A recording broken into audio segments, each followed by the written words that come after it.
সম্মানিত দিনী ভাই বোন, শুরুতে আল্লাহ রাব্বুল আলামিনের অসংখ্য অগণিত শুকরিয়া যে মহান রাব্বুল ইজ্জত ওয়াল জালাল অত্যন্ত মেহেরবানি করে আমাদেরকে সলাতুল মাগরিবের পর অত্যন্ত গুরুত্বপূর্ণ একটি সময় সালাফদের কাছ থেকে প্রমাণিত হয়েছে। সালফে সালিহিনগণ এই সময়কে ওয়াক্তুল গাফলাহ মনে করতেন, গাফলাতের সময়, যে সময় মানুষ আল্লাহর ইবাদত থেকে একটু অমনোযোগী হয়ে যায়।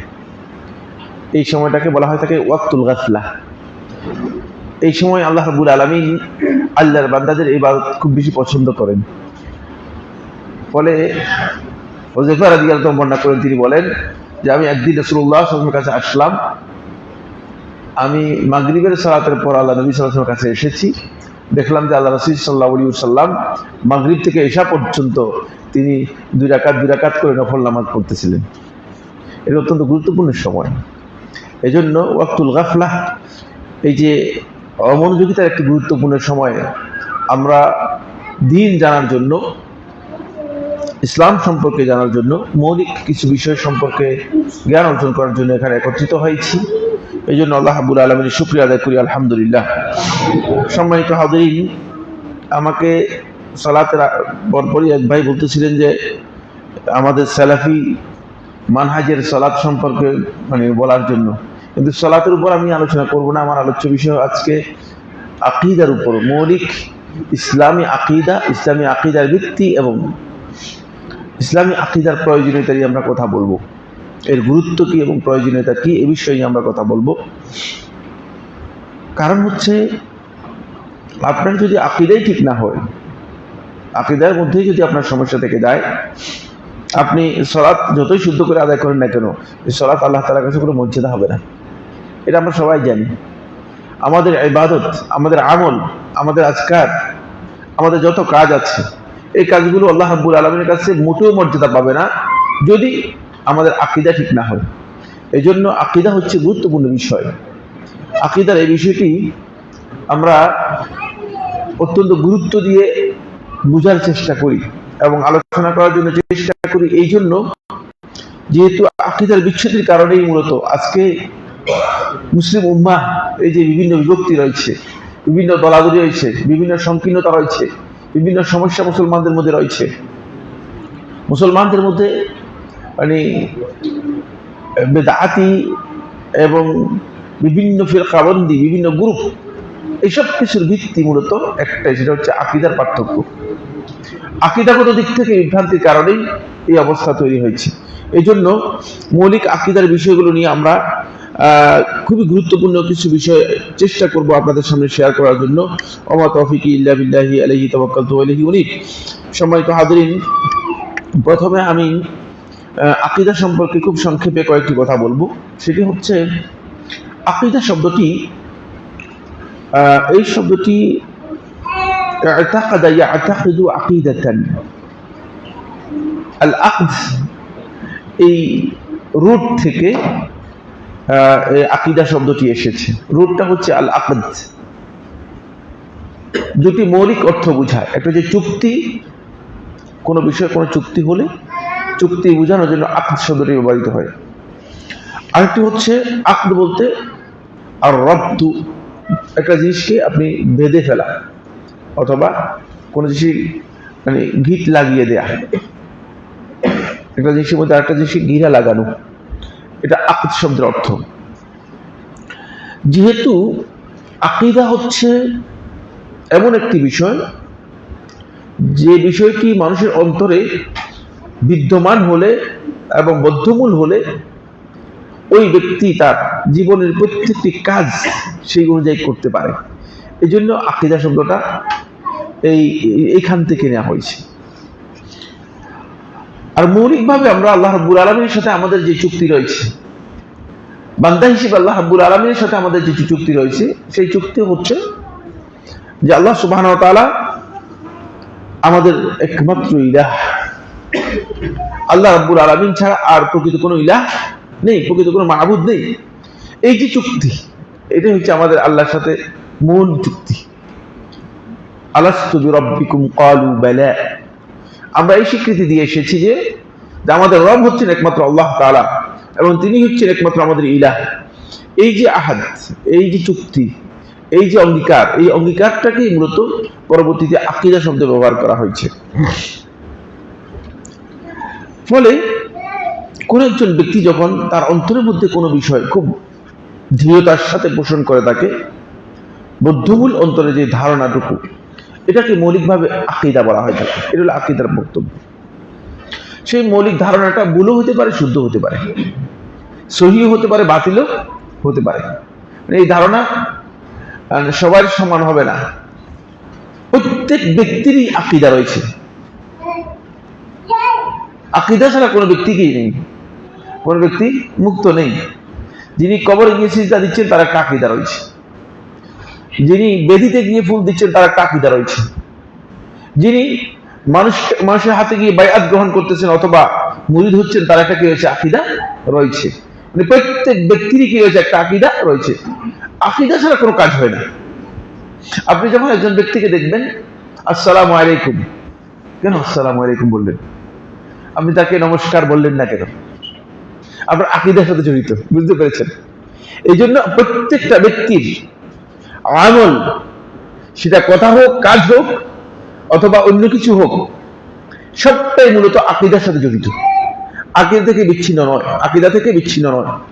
এই জন্য শাইখুল ইসলাম ইবনে কাইয়্যিম রাহমাতুল্লাহ আলাইহি বলেন, মা মিন কাউলিন ওয়া আমালিন ইল্লা ওয়া লাহু সিলাতুন বিল কলবি ওয়া বিআকিদাতিহি। প্রত্যেকটি আমল, প্রত্যেকটি কথা, প্রত্যেকটি কাজ এর অবশ্যই একটা সম্পর্ক রয়েছে তার অন্তরের সাথে এবং তার আকীদার সাথে। অন্তরের সাথে এবং আকীদার সাথে তার একটি সম্পর্ক রয়েছে। এই আকীদাটা যদি আপনার ভিতরে বাতিল হয়, খারাপ হয়, অথবা ভুল আকীদা হয়ে থাকে, তাহলে আপনার যত কাজ, যত কিছু আছে সবটাই ভুল হবে, সবটাই ভুল হবে। আমাদের অনেক ভাই আছেন যে যেহেতু আকীদার তার পরিশুদ্ধি নেই, আপনি চেষ্টা করতেছেন যে তাকে শুদ্ধ করার জন্য, কিন্তু আপনি আকীদা শুদ্ধ না করতে পারলে তাকে কোনদিন শুদ্ধ করতে পারবেন না, কোনদিন শুদ্ধ হবে না। এই জন্য নবী সাল্লাল্লাহু আলাইহি ওয়াসাল্লাম এবং তার পূর্ববর্তী যত নবী এবং রাসূল এসেছেন, 1,24,000 নবী এবং রাসূলের যে বিশাল একটা সংখ্যা উল্লেখ করা হয়েছে, এদের সবাই কিন্তু একটি মিশন, একটি দাওয়াত ছিল, হচ্ছে আকীদা দাওয়াত দিয়েছেন। একটাই দাওয়াত দিয়েছেন, আকীদা দাওয়াত দিয়েছেন। ইদানিং কিছু ইসলামিক স্কলার, সকল স্কলার, কারণ এখন তো স্কলার হওয়ার জন্য জ্ঞান অর্জন করতে হয় না, তলাবুল ইলমের জন্য শাহাদাত দরকার হয় না, আলোচনা করার জন্য, ইলম দেওয়ার জন্য শাহাদার প্রয়োজন হয় না। ইমাম মালিক রাহমাতুল্লাহ আলাইহি আব্দুর রহমান ইবনে রাবিআত আর-রাই রাহিমাহুল্লাহ তাআলা তার কাছে তার ছাত্র ছিলেন মদিনায়। দীর্ঘদিন তার কাছে হাদিসের জ্ঞান নেওয়ার পরে যখন আব্দুর রহমান ইবনে রাবিআত আর-রাই রাহিমাহুল্লাহ তাআলার মৃত্যু হলো, তখন ইমাম মালিক রাহমাতুল্লাহ আলাইহি তার পদে আসীন, মানে পদ লাভ করলেন। তখন ইমাম মালিক রাহমাতুল্লাহ আলাইহি আশেপাশে যারা ছিল সবাইকে জিজ্ঞেস করলেন, তোমরা কি মনে করো আমি মালিক ইবনে আনাস ফতোয়া দিতে পারবো? আমি কি কথা বলতে পারবো কিনা? ইমাম মালিক রাহমাতুল্লাহ বর্ণনা করেন যে মদিনার সমস্ত আলেমরা এটা স্বীকৃতি দিয়েছে যে হ্যাঁ, তুমি এর জন্য উপযুক্ত ব্যক্তি, তুমি ফতোয়া দাও। তখন আমি ফতোয়া দেওয়া শুরু করলাম, বুঝতে পেরেছি? আর এখন সকল ভাইরাল কিছু লোক এমন ভাবে তৈরি হয়েছে যে কোরআন হাদিস আদৌ পড়ছে কিনা জানা নেই। দুই নম্বর হচ্ছে তাদের ইলমের ব্যাপারে আদৌ কোনো আলেম, কোনো আহলে ইলম আদৌ সাক্ষ্য দিয়েছে কিনা এর কোনো ভিত্তি নেই, কিন্তু আন্দাজের উপর মানুষদেরকে এলোমেলো বক্তব্য দিয়ে বিভ্রান্ত করছে। অনেক বক্তব্যই গলত।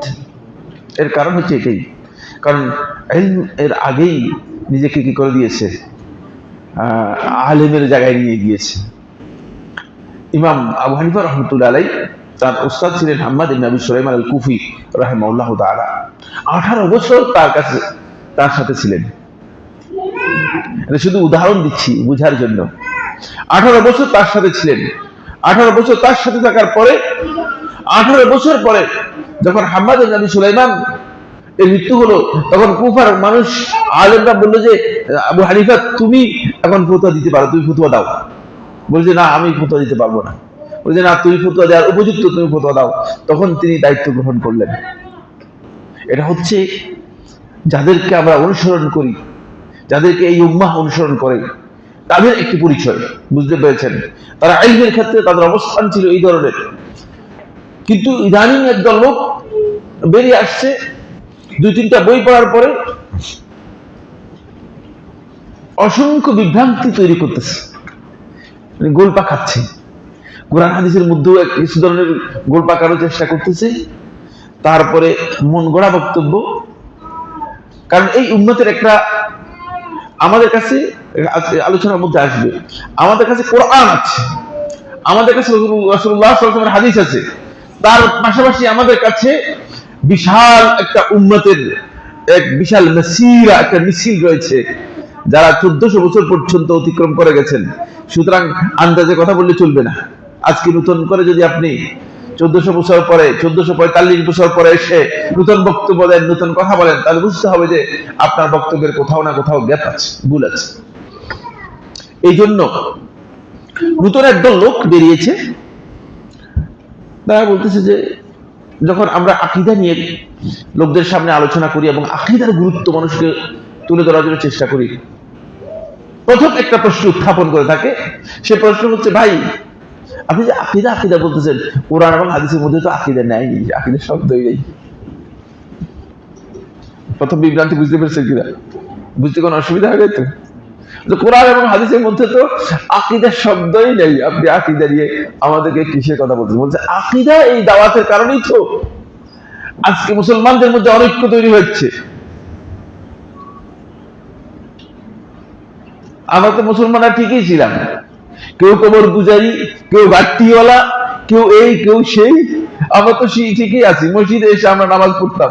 এখন আকীদার কথা বলেই আপনি মুসলমানদের মধ্যে একটা বিশাল বিভ্রাট তৈরি করে দিয়েছেন। নাউযুবিল্লাহ মিন যালিক।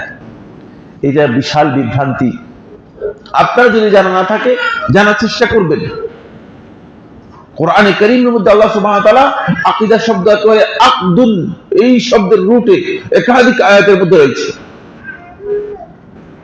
একাধিক আয়াতের মধ্যে রয়েছে। আর শব্দ কোরআনে কারীমের মধ্যে থাকার প্রয়োজন নেই, এই শব্দ কোরআনের মধ্যে থাকতে হবে, এটা প্রয়োজন নেই। কারণ হচ্ছে এটি পরিভাষা। এই শব্দ দিয়ে যে জিনিসগুলো বোঝানো হয়েছে সেগুলো যদি থাকে যথেষ্ট। এই শব্দ কোরআনের মধ্যে থাকতে হবে, এটা বাধ্যতামূলক নয়। তারপরে আল্লাহ সুবহানাহু ওয়া তাআলা কোরআনে কারীমের মধ্যে এই শব্দ ব্যবহার করেছেন, আউফু বিল উকুদ। কোরআনে কারীমের মধ্যে রয়েছে আকদ শব্দ দিয়ে তোমরা তোমাদের চুক্তিসমূহ পরিপূরণ করো। আল্লাহ রাব্বুল আলামিন অন্য আয়াতের মধ্যে বলেছেন, ওমা আকাদতুমুল আইমান, তোমরা তোমাদের যেই শপথগুলোকে তোমরা বদ্ধমূল করেছো, দৃঢ় প্রত্যয়ের সাথে যেগুলোকে গ্রহণ করেছো, সেগুলো তোমরা অবশ্যই আদায় করতে হবে। এখানে আকাদতুম শব্দটি আতাকাদতুম বিহা, যেগুলো তোমরা অন্তরে বদ্ধমূল ভাবে কি করেছো, মানে প্রত্যয়ের সাথে গ্রহণ করেছো, এটা আকীদা অর্থ ব্যবহৃত হয়েছে। আপনার হয়তো জানা নেই, আপনি এই জন্য কোরআন হাদিস যেহেতু আপনি পড়েন নেই ভালো করে, 2-1টা বই পড়ে আপনি বলছেন আকীদার শব্দই এখানে নেই। এরপরে আল্লাহ রাসূল সাল্লাল্লাহু আলাইহি ওয়াসাল্লামের হাদিসের মধ্যে রয়েছে, যায়েদ ইবনে সাবিত আল আনসারী থেকে বর্ণিত হাদিসটি ইমাম দারিমি রাহমাতুল্লাহ তার সুনানের মধ্যে বর্ণনা করেছেন। এই যুগের শ্রেষ্ঠ মুহাদ্দিস আমাদের উস্তাদ ফজিলাতুল শেখ আব্দুল মুহসিন আল বদর আল আব্বাদ আল বদর হাফিজাহুল্লাহ তাআলা, আপনারা জানেন যিনি মদিনার মুহাদ্দিস হিসেবে পরিচিত, বর্তমানে এখন জীবিত রয়েছেন। আর তার কাছে আমি 2 বছর পড়তে সুযোগ পেয়েছি আল্লাহ তাআলার মেহেরবানিতে। শেখ হাফিজাহুল্লাহ তাআলা তিনি হাদিসটিকে সনদের দিক থেকে শুদ্ধ বলেছেন। ইমাম দারিমি রাহমাতুল্লাহ তার সুনানের মধ্যে এই হাদিসটি সহিহ বর্ণনা করেছেন। হাদিসের মধ্যে এসেছে, লা ইয়াতাকিদু কলবু মুসলিমিন, লা ইয়াতাকিদু কলবু মুসলিমিন আলা সালাসি খিসালিন ইল্লা দাখালাল জান্নাহ। কোন একজন মুসলিম ব্যক্তি যখন তার অন্তরে 3টি বৈশিষ্ট্য যথাযথভাবে ইতিকাদ পোষণ করবে, ইতিকাদ আকীদা শব্দটি এসেছে, হুবহু আল্লাহ রাসূলের শব্দের মধ্যেই আকীদা শব্দ এসেছে। তো আপনি যে কথাটা বললেন যে আকীদা, আপনার জ্ঞান না থাকলে চুপ থাকেন, যাদের জ্ঞান নেই তার চুপ থাকা উচিত। কিন্তু এখন প্রচুর লোক আপনি দেখবেন যে বহু বহু স্কলার, আপনারা যখন নেটে যাবেন দেখবেন যে বলবে যে আকীদা নিয়ে, কোরআন হাদিসের মধ্যে আকীদা নিয়ে আপনারা এত আকীদা করেন কেন, আকীদার আলোচনা এত বেশি কেন? আরে ভাই, আপনার মূলধন নেই, ব্যবসা করতেছেন কিসের? আপনি ঋণ করে যে ব্যবসা করতেছেন, এই ব্যবসা করে কাজে লাগবে কিনা? আদৌ তো আপনার ব্যবসা কাজে লাগবে না, কারণ আপনার এই টাকা তো আপনার নিজের টাকাই নেই। সুতরাং আপনার মূলধন থাকতে হবে, তো মূলধন নেই, মূলধনের মধ্যে আপনার সমস্যা রয়েছে। রাসূলুল্লাহ সাল্লাল্লাহু আলাইহি ওয়াসাল্লাম ইরশাদ করেন, লা ইয়াতাকিদু কলবু মুসলিম আলা সালাসি খিসালিন ইল্লা দাখালাল জান্নাহ। যদি তিনটি বৈশিষ্ট্য ইমানদার ব্যক্তির অন্তরের মধ্যে পরিপূর্ণরূপে একেবারে দৃঢ়প্রত্যয়ের সাথে থাকে, তাহলে সে জান্নাত লাভ করবে। ইখলাসুল আমালি লিল্লাহ, এক নম্বর হচ্ছে আমল একমাত্র আল্লাহর জন্য হতে হবে। ইখলাসুল আমালি লিল্লাহ, আমলটা একমাত্র আল্লাহর জন্য হতে হবে, আর কারোর জন্য হতে পারবে না। দুই নম্বর হচ্ছে মুনাসাহাতু উলাতিল আমর, যারা শাসক ক্ষমতায় রয়েছে, কর্তৃত্বে রয়েছে, তাদেরকে নসিহত করতে হবে। বুঝতে পেরেছেন? তাদেরকে মুনাসাহা, নসিহত করতে হবে। নসিহত কাকে বলা হয় তাকে সেটা বুঝার বিষয় আছে। একটা হচ্ছে মুনাসাহা করা, আর হচ্ছে তাদের বিরুদ্ধে মানে বিদ্রোহ করা, যদি ইসলামী পদ্ধতি নয়। মুনাসাহা হচ্ছে নসিহতের মাধ্যমে আপনাকে আগাতে হবে। তিন নম্বর হচ্ছে যেটি, সেটা হলো অবশ্যই আপনাকে আন-নাসিহাতু লিকুল্লি মুসলিম, প্রত্যেক মুসলিমের জন্য। তিন নম্বর হচ্ছে যেটা, সেটা হলো লুজুমু জামাআতিল মুসলিমিন, মুসলমানদের জামাতের সাথে নিজেকে সম্পৃক্ত রাখতে হবে। এই তিনটি বিষয় যদি কোনো ব্যক্তির অন্তরের মধ্যে সত্যিকার ইতিকাদের সাথে, প্রত্যয়ের সাথে যদি অন্তরের মধ্যে থাকে, তাহলে রাসূলুল্লাহ সাল্লাল্লাহু আলাইহি ওয়াসাল্লাম ইরশাদ করেছেন সে জান্নাতি হবে, জান্নাত লাভ করতে পারবে। এখানে আকীদা শব্দটি এসেছে। আমি এই আকীদার এই কথাটুকু এই জন্য বললাম, ইদানিং এই প্রশ্ন অনেক বেশি উত্থাপিত হচ্ছে। যখনই আকীদার দাওয়াত দিয়ে আমরা মানুষের কাছে যাই, তখন এই মানুষগুলো বলে থাকে যে ভাই আকীদার দাওয়াত, আকীদার শব্দই তো এসে আসেনি। এর বিপরীতে আকীদার দাওয়াতের বিপরীতে যে দাওয়াত, সেগুলো ভিন্ন দাওয়াত। কেউ ফজিলতের দাওয়াত দিচ্ছেন, এই আমল করলে এই সব, এই আমল করলে এই সব। যেমন আপনারা যে এখানে আসছেন, যদি ঘর থেকে উযু করে কোন ব্যক্তি, এটা ফজিলতের কথাও বলে দিচ্ছি, ঘর থেকে উযু করে কোন ব্যক্তি শুধুমাত্র মসজিদে আসে এই উদ্দেশ্যে, মানে মসজিদে কোনো মজলিস, কোন ইজতেমা, কোন হালাকাতুল জিকিরের মধ্যে বসবে, সেখান থেকে জ্ঞান অর্জন করবে। যদি এই জ্ঞান অর্জন করার জন্য সে ব্যক্তি আসে, মসজিদ ঘর থেকে উযু করে আসে, কিন্তু ঘর থেকে উযু করে আসে, এরপরে মসজিদে কোনো হালাকাতুল জিকিরে বসে, সেখান থেকে জ্ঞান অর্জন করে, জ্ঞান অর্জন করার পরে সেই ব্যক্তি, আল্লাহ নবী সাল্লাল্লাহু আলাইহি ওয়াসাল্লাম বলছেন যে আজরুহু কাআজরিল মুহরিমিল হাজ, সে আল্লাহ তাআলার কাছে একজন ইহরামকারী ব্যক্তি হজ আদায় করার যে ফজিলত রয়েছে, সেই ফজিলতটুকু পাবে এই পদ্ধতিতে। এখন ফজিলতের এই ওয়াজ পাবে কে? কে পাবে জানতে হবে না? এখন এই যে ফজিলতের কথা বলে দিলাম, একটা বিশাল ফজিলত, কোনো সন্দেহ নেই। এই ফজিলত পেতে হলে আগে মৌলিক দিকগুলো সব ঠিক থাকতে হবে। প্রথম পয়েন্ট হচ্ছে তার আকীদা ঠিক থাকতে হবে। তার আকীদা যদি গড়বড় থেকে যায়, আকীদা যদি গন্ডগোল থেকে যায়, তাহলে যতই ফজিলতের আমল করুক না কেন, এই ফজিলতের আমলগুলো তার কি কাজে লাগবে না। আমাদের এই জায়গায় সমস্যা হচ্ছে, আমাদের সমস্যাটা এই জায়গায় হচ্ছে, খেয়াল করেন। এই কারণেই ফজিলতের আগে আপনাকে অবশ্যই মানুষের আকীদা সংশোধন করার জন্য চেষ্টা করতে হবে। আপনি দাওয়াত দিচ্ছেন, যে ফজিলতের দাওয়াত দিচ্ছেন, সুবহানাল্লাহ পড়েন, আল্লাহু আকবার পড়েন, এইটা পড়েন, সেটা পড়েন, ফজিলত, কোনো সন্দেহ নেই। যদি সহিহ হাদিস হয় অবশ্যই সেটা আমল করতে হবে, বা আমল করলে আপনি সওয়াব পাবেন, কোনো সন্দেহ নেই। কিন্তু সওয়াব পাবেন কখন? সওয়াব পাবেন যখন আপনার এর আগে শর্তগুলো পূরণ হবে। শর্তগুলো কি হবে? পূরণ হবে। এর জন্য শর্ত আছে। এই শর্তগুলো আলোচনা না করে শুধু ফজিলত আলোচনা করতেছেন, তাহলে আপনি ভুল কাজ করতেছেন। এটা আপনার ভুল মাসআলা। দ্বিতীয় নম্বর যেটি ফজিলতের দাওয়াত, আরেক দল দাওয়াত দিচ্ছে, দাওয়াতের জন্য এজেন্ডা তৈরি করে নিয়েছে, সুনির্দিষ্ট এজেন্ডার দাওয়াত দিচ্ছে। এজেন্ডার দাওয়াত হচ্ছে বিভিন্ন ধরনের, কেউ রাজনৈতিক এজেন্ডা নিয়েছে, কেউ সামাজিক এজেন্ডা নিয়েছে, কেউ ইসলামের কোন খণ্ডিত বিষয়কে এজেন্ডা হিসেবে গ্রহণ করে সেটার জন্য দাওয়াতি কাজ করতেছে। যেমন এক দল আছে দাওয়াতি কাজ করে, একটাই দাওয়াতি কাজ, আর কোনো দাওয়াতি কাজ নেই, সেটা হলো চাঁদ এর দাওয়াতি কাজ। এটা চাঁদ মামা দাওয়াতি কাজ, বুঝতে পেরেছেন কিনা? এর কাজটা কি? কাজটা হচ্ছে যে সৌদি আরবের সাথে আমাদের রোজা রাখতে হবে, সৌদি আরবের সাথে আমাদের ঈদ করতে হবে। এই দাওয়াতি কাজ, এটাই একটাই শুধু এজেন্ডা, খণ্ডিত একটা চিন্তা দিয়ে দাওয়াতি কাজ করতেছে। এর জন্য যে কত প্রচেষ্টা, এর জন্য একটা কমিটি গঠন করা হয়েছে, কেন্দ্রীয় কমিটি গঠন করা হয়েছে, বুঝতে পেরেছেন? দাওয়াতি কাজ করতেছে, আর দাওয়াতি কাজ পায় নাই।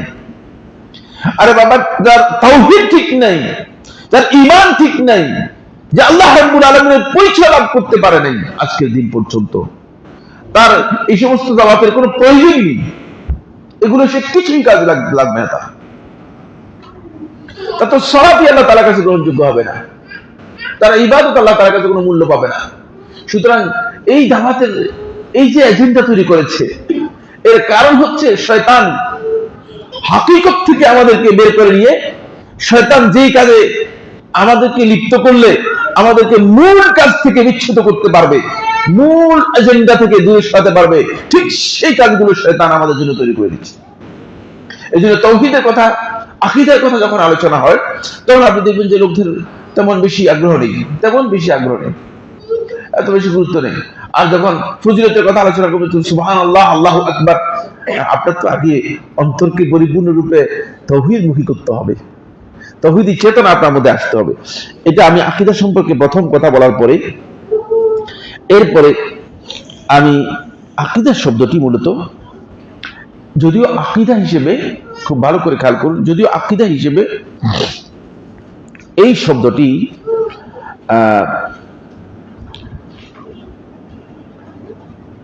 এইভাবে, মানে আকীদা এই শব্দে সরাসরি কোরআনের মধ্যে যেভাবে আসছে এইভাবে আসে নাই, কিন্তু সালাফদের কাছ থেকে এই বিষয়ের উপর সালাফদের বক্তব্য, সালাফদের লিখনি, সালাফদের কিতাব রয়েছে। ইমাম মুহাম্মদ আস-সাবুরি রাহিমাহুল্লাহ তাআলা 449 হিজরি সনে মারা গিয়েছেন। তিনি একটি কিতাব লিখেছেন এই বিষয়ের উপর, কিতাব আকিদাতুস সালাফ আসহাবুল হাদিস। দেখছেন, 449 হিজরি সনে মারা গিয়েছেন, মানে হিজরি 5ম শতাব্দীর লোক ছিলেন। তিনি এই কিতাব লিখেছেন, যে কিতাবের নাম হচ্ছে আকিদাতুস সালাফ আসহাবুল হাদিস, সালাফদের আকীদা, আসহাবুল হাদিস, আসহাবুল হাদিস সালাফদের আকীদা। এখান থেকে এটাও স্পষ্ট হয়ে গিয়েছে, যারা বলছেন যে আহলে হাদিস বা আসহাবুল হাদিস, এটি এই কথাটা নতুন, তারা জাহিল, তারা নির্বোধ, তাদের জ্ঞানের অভাব রয়েছে।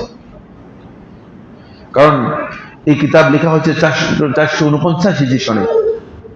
যদি আহলে হাদিস অথবা আসহাবুল হাদিস মানে নতুন শব্দ হতো, তাহলে এটা সালাফদের কাছে এই সম্পর্কে কিতাবই পাওয়া যেত না, এই সম্পর্কে কিতাবই পাওয়া যেত না। ঠিক হুবহু এই নামেই আরেকটি কিতাব রয়েছে, এটি লিখেছেন ইমাম লালকাই রাহিমাহুল্লাহ তাআলা 418 হিজরি সনে মারা গিয়েছেন, 418 হিজরি সনে মারা গিয়েছেন ইমাম লালকাই রহমাতুল্লাহ। কিতাবটি হচ্ছে শরহ উসুল ইতিকাদি আহলুস সুন্নাহ ওয়াল জামাআহ, শরহ উসুল ইতিকাদি আহলুস সুন্নাহ ওয়াল জামাআহ, আকীদা শব্দ ব্যবহার করেছেন। আমি এখান থেকে মানে এই দিকে আপনাদেরকে ইঙ্গিত করছি যে এটি এই শব্দ নতুন আবিষ্কার হয়েছে, নতুন বলা হচ্ছে, এটা নয়, বরং এটি সালাফদের কাছে পরিচিত ছিল, সালাফ সালেহিনগণ এই শব্দের সাথে পরিচিত ছিলেন। যেমন আমি হাদিসের শব্দ বলেছি, আবার সালাফদের ব্যবহার এর মধ্যে আছে, সেটা আপনাদের সামনে তুলে ধরছি। এই বিষয়ে আরেকটি কিতাব লিখেছেন ইমাম বাইহাকী রাহিমাহুল্লাহ তাআলা, কিতাবুল ইতিকাদ। ইমাম বাইহাকী রহমাতুল্লাহ আলাইহি, তার মৃত্যু হয়েছে 458 হিজরি সনে, 458 হিজরি সনে মারা গিয়েছে। তাহলে তিনটি কিতাবের কথা উল্লেখ করেছি, যে তিনটি কিতাব আকীদার উপর, সরাসরি আকীদার নামের উপর যে তিনটি কিতাব লেখা হয়েছে, এগুলো তিনটাই লেখা হয়েছে 5ম হিজরি সনে, কিঞ্চি পঞ্চম শতাব্দীতে, পঞ্চম শতাব্দীতে। এখান থেকে বোঝা যায় যে এটি নতুন বিষয় নয়। আসুন, আকীদাকে এই টার্মিনোলজিটা, এই যে পরিভাষাটা বা এই যে মানে শব্দটা, এটা একেবারে লেটেস্ট, মানে পরবর্তী যুগে ব্যবহৃত হয়েছে। এই আকীদার এই পাশাপাশি আকীদা বোঝানোর জন্য, আকীদার বিষয়গুলো জানান দেওয়ার জন্য লোকদেরকে আরো কিছু পরিভাষা ব্যবহার করা হতো। এর সমার্থবোধক, একেবারেই সমার্থবোধক একটি পরিভাষা হচ্ছে আত-তাওহীদ। আত-তাওহীদ শব্দটা, আত-তাওহীদ, তাওহীদ বলতে আকীদাকেই বোঝায়, এবং তাওহীদের এই পরিভাষা আকীদার মৌলিক বিষয়গুলোকে বোঝানোর জন্য তাওহীদ শব্দটা ব্যবহার করা হতো। সালফে সালিহিনগণ তাদের কিতাবের মধ্যে তাওহীদ শব্দটা বহু জায়গায় ব্যবহার করেছেন, এবং তাওহীদের উপর তারা আলাদা কিতাব কি করেছেন, রচনা করেছেন। এক্ষেত্রে ইমাম বুখারী রাহিমাহুল্লাহ তাআলা তার সহিতে তিনি একটা কিতাবই আলাদা উল্লেখ করেছেন, কিতাবুত তাওহীদ। আপনারা কিতাবুত তাওহীদ পেয়ে যাবেন শেষের দিকে, একেবারে শেষের দিকে, শেষের চতুর্থ নম্বর, শেষ দিক থেকে চতুর্থ নম্বর কিতাব, কিতাবুত তাওহীদ। ইমাম বুখারী রাহমাতুল্লাহ আলাইহি কিতাবুত তাওহীদ উল্লেখ করেছেন তার সহিহের মধ্যে। আর আপনারা জানেন ইমাম বুখারী রাহমাতুল্লাহ আলাইহি মৃত্যু হয়েছে 256 হিজরি সনে। এই জন্য তাওহীদ আকীদার আরেকটি পরিভাষা হচ্ছে তাওহীদ। তাওহীদ দিয়ে মূলত ইসলামী আকীদাকে বোঝানো হয়েছে। ইমাম ইবনে খুযাইমা রাহিমাহুল্লাহ তাআলা একটি কিতাব লিখেছেন, তার কিতাবের নাম হচ্ছে কিতাবুত তাওহীদ ওয়া ইসবাতু সিফাতির রব। কিতাবুত তাওহীদ ওয়া ইসবাত সিফাতির রব। এই ইমাম ইবনে খুযাইমা রাহমাতুল্লাহ আলাইহি মৃত্যু হয়েছে 311 হিজরি সনে। এখান থেকে বোঝা যায় যে কত আগে এই বিষয়ের উপর কিতাব লেখা হয়েছে। কিতাব ইতিকাদ তাওহীদ আবু আব্দুল্লাহ মুহাম্মদ ইবনে খাফিফ রাহিমাহুল্লাহ তাআলা তার লেখা একটি কিতাব। এই কিতাবটি লিখেছেন 371 হিজরি সনে, তাওহীদের উপর লেখা কিতাব। ইমাম ইবনে মান্দা রাহিমাহুল্লাহ তাআলা মৃত্যু হয়েছে 359 হিজরি সনে। তিনি একটি কিতাব লিখেছেন, এই কিতাবের নাম হচ্ছে কিতাবুত তাওহীদ, একেবারে হুবহু এই নামেই কিতাবুত তাওহীদ। সর্বশেষ ইমাম মুহাম্মদ ইবনে আব্দুল ওয়াহ্হাব রাহিমাহুল্লাহ তাআলা তিনি একটি কিতাব লিখেছেন, ইমাম রাহমাতুল্লাহ এই লিখিত কিতাব নাম হচ্ছে কিতাবুত তাওহীদ। এটি প্রসিদ্ধ কিতাবুত তাওহীদ নামে, কিতাবুত তাওহীদ নামে কি সবচেয়ে প্রসিদ্ধ কিতাব। ইমাম রাহমাতুল্লাহ 1206 হিজরি সনে মারা গিয়েছেন। এখান থেকে বোঝা যায় যে মানে কিতাবুত তাওহীদের উপর মূলত আগে থেকেই আলেমদের কাছে এই বিষয়ে সালাফদের কাছ থেকে পরিচিত ছিল, এবং আকীদার বিষয়গুলো বোঝানোর জন্য তারা যেমন আকীদার পরিভাষাটা ব্যবহার করেছেন, ঠিক তাওহীদের পরিভাষাও কি করেছেন, ব্যবহার করেছেন। আপনারা দেখবেন যে খুবই জনপ্রিয় একজন বক্তা, এই দেশে মানুষগুলো তার বক্তব্য শুনে তিনি বলছেন যে কোরআনের মধ্যে তো আমি তাওহীদ তালাশ করি পাইনি। তাওহীদের উপর যখন কথা বলবেন তখন এই ধরনের প্রশ্ন উত্থাপন করবে, বলে তাওহীদের কথা বলতেছেন আপনি, তাওহীদ কোরআনের মধ্যে আছে? জাহিল।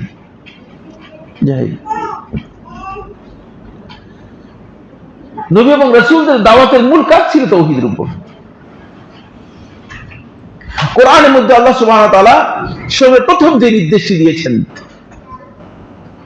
সর্বপ্রথম আল্লাহর পক্ষ থেকে যেটা ওয়ার্ডার, সূরা বাকারার 21 নম্বর আয়াত, সর্বপ্রথম নির্দেশটা কি? ইয়া আইয়ুহান নাস উবুদু রাব্বাকুমুল্লাযী খালাকাকুম ওয়াল্লাযীনা মিন ক্বাবলিকুম লাআল্লাকুম তাত্তাকুন। হে ঈমানদারগণ, উবুদু রাব্বাকুম, তোমরা তোমাদের রবের ইবাদত করো। ইবাদত শব্দটি কোরআনে কারীমে আল্লাহ রাব্বুল আলামিন যেখানে কোন আমালের সাথে উল্লেখ করেন নাই, সমস্ত আহলুত তাফসীরের ঐক্যমতে আব্দুল্লাহ ইবনে আব্বাস রাদিয়াল্লাহু আনহু সহিহ সনদে বর্ণিত হয়েছে, ইবাদত বলতে তাওহীদকে বোঝানো হয়েছে। ইবাদত বলতে কি বোঝানো হয়েছে? তাওহীদকে বোঝানো হয়েছে। ফলে আপনি দেখবেন যে ইবাদতের কথা যেখানে যেখানে এসেছে, এই আয়াত যদি দেখেন 21 এবং 22 নম্বর আয়াত, 21 নম্বর আয়াতের মধ্যে আল্লাহ তাআলা ওয়াবুদু রাব্বাকুমুল্লাযী খালাকাকুম ওয়াল্লাযীনা মিন ক্বাবলিকুম লাআল্লাকুম তাত্তাকুন, তারপরে 22 নম্বর আয়াতের মধ্যে আল্লাহ রাব্বুল আলামিন শিরকের বিরুদ্ধে বলতেছেন। যদি তাওহীদের কথা না হতো তাহলে শিরকের বক্তব্য আসতো না। ক্লিয়ার কথা। তাওহীদের কথা বলার কারণেই শিরকের কথা এসেছে। এই জন্য ইবাদত শব্দটি মূলত কোরআনে কারীমের মধ্যে আমল হিসেবে ব্যবহার করা হয় নাই। ইবাদতের প্রকৃত অর্থ হচ্ছে কোরআনে কারীমের মধ্যে তাওহীদ বোঝানো হয়েছে।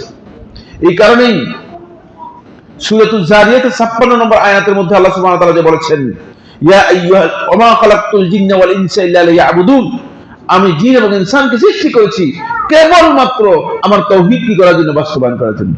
ইয়াবুদুন এর অর্থ হচ্ছে লিওয়াহিদুন, তাওহীদের জন্য সৃষ্টি করা হয়েছে। লিওয়াহিদুন, তাওহীদের উদ্দেশ্যে সৃষ্টি করা হয়েছে।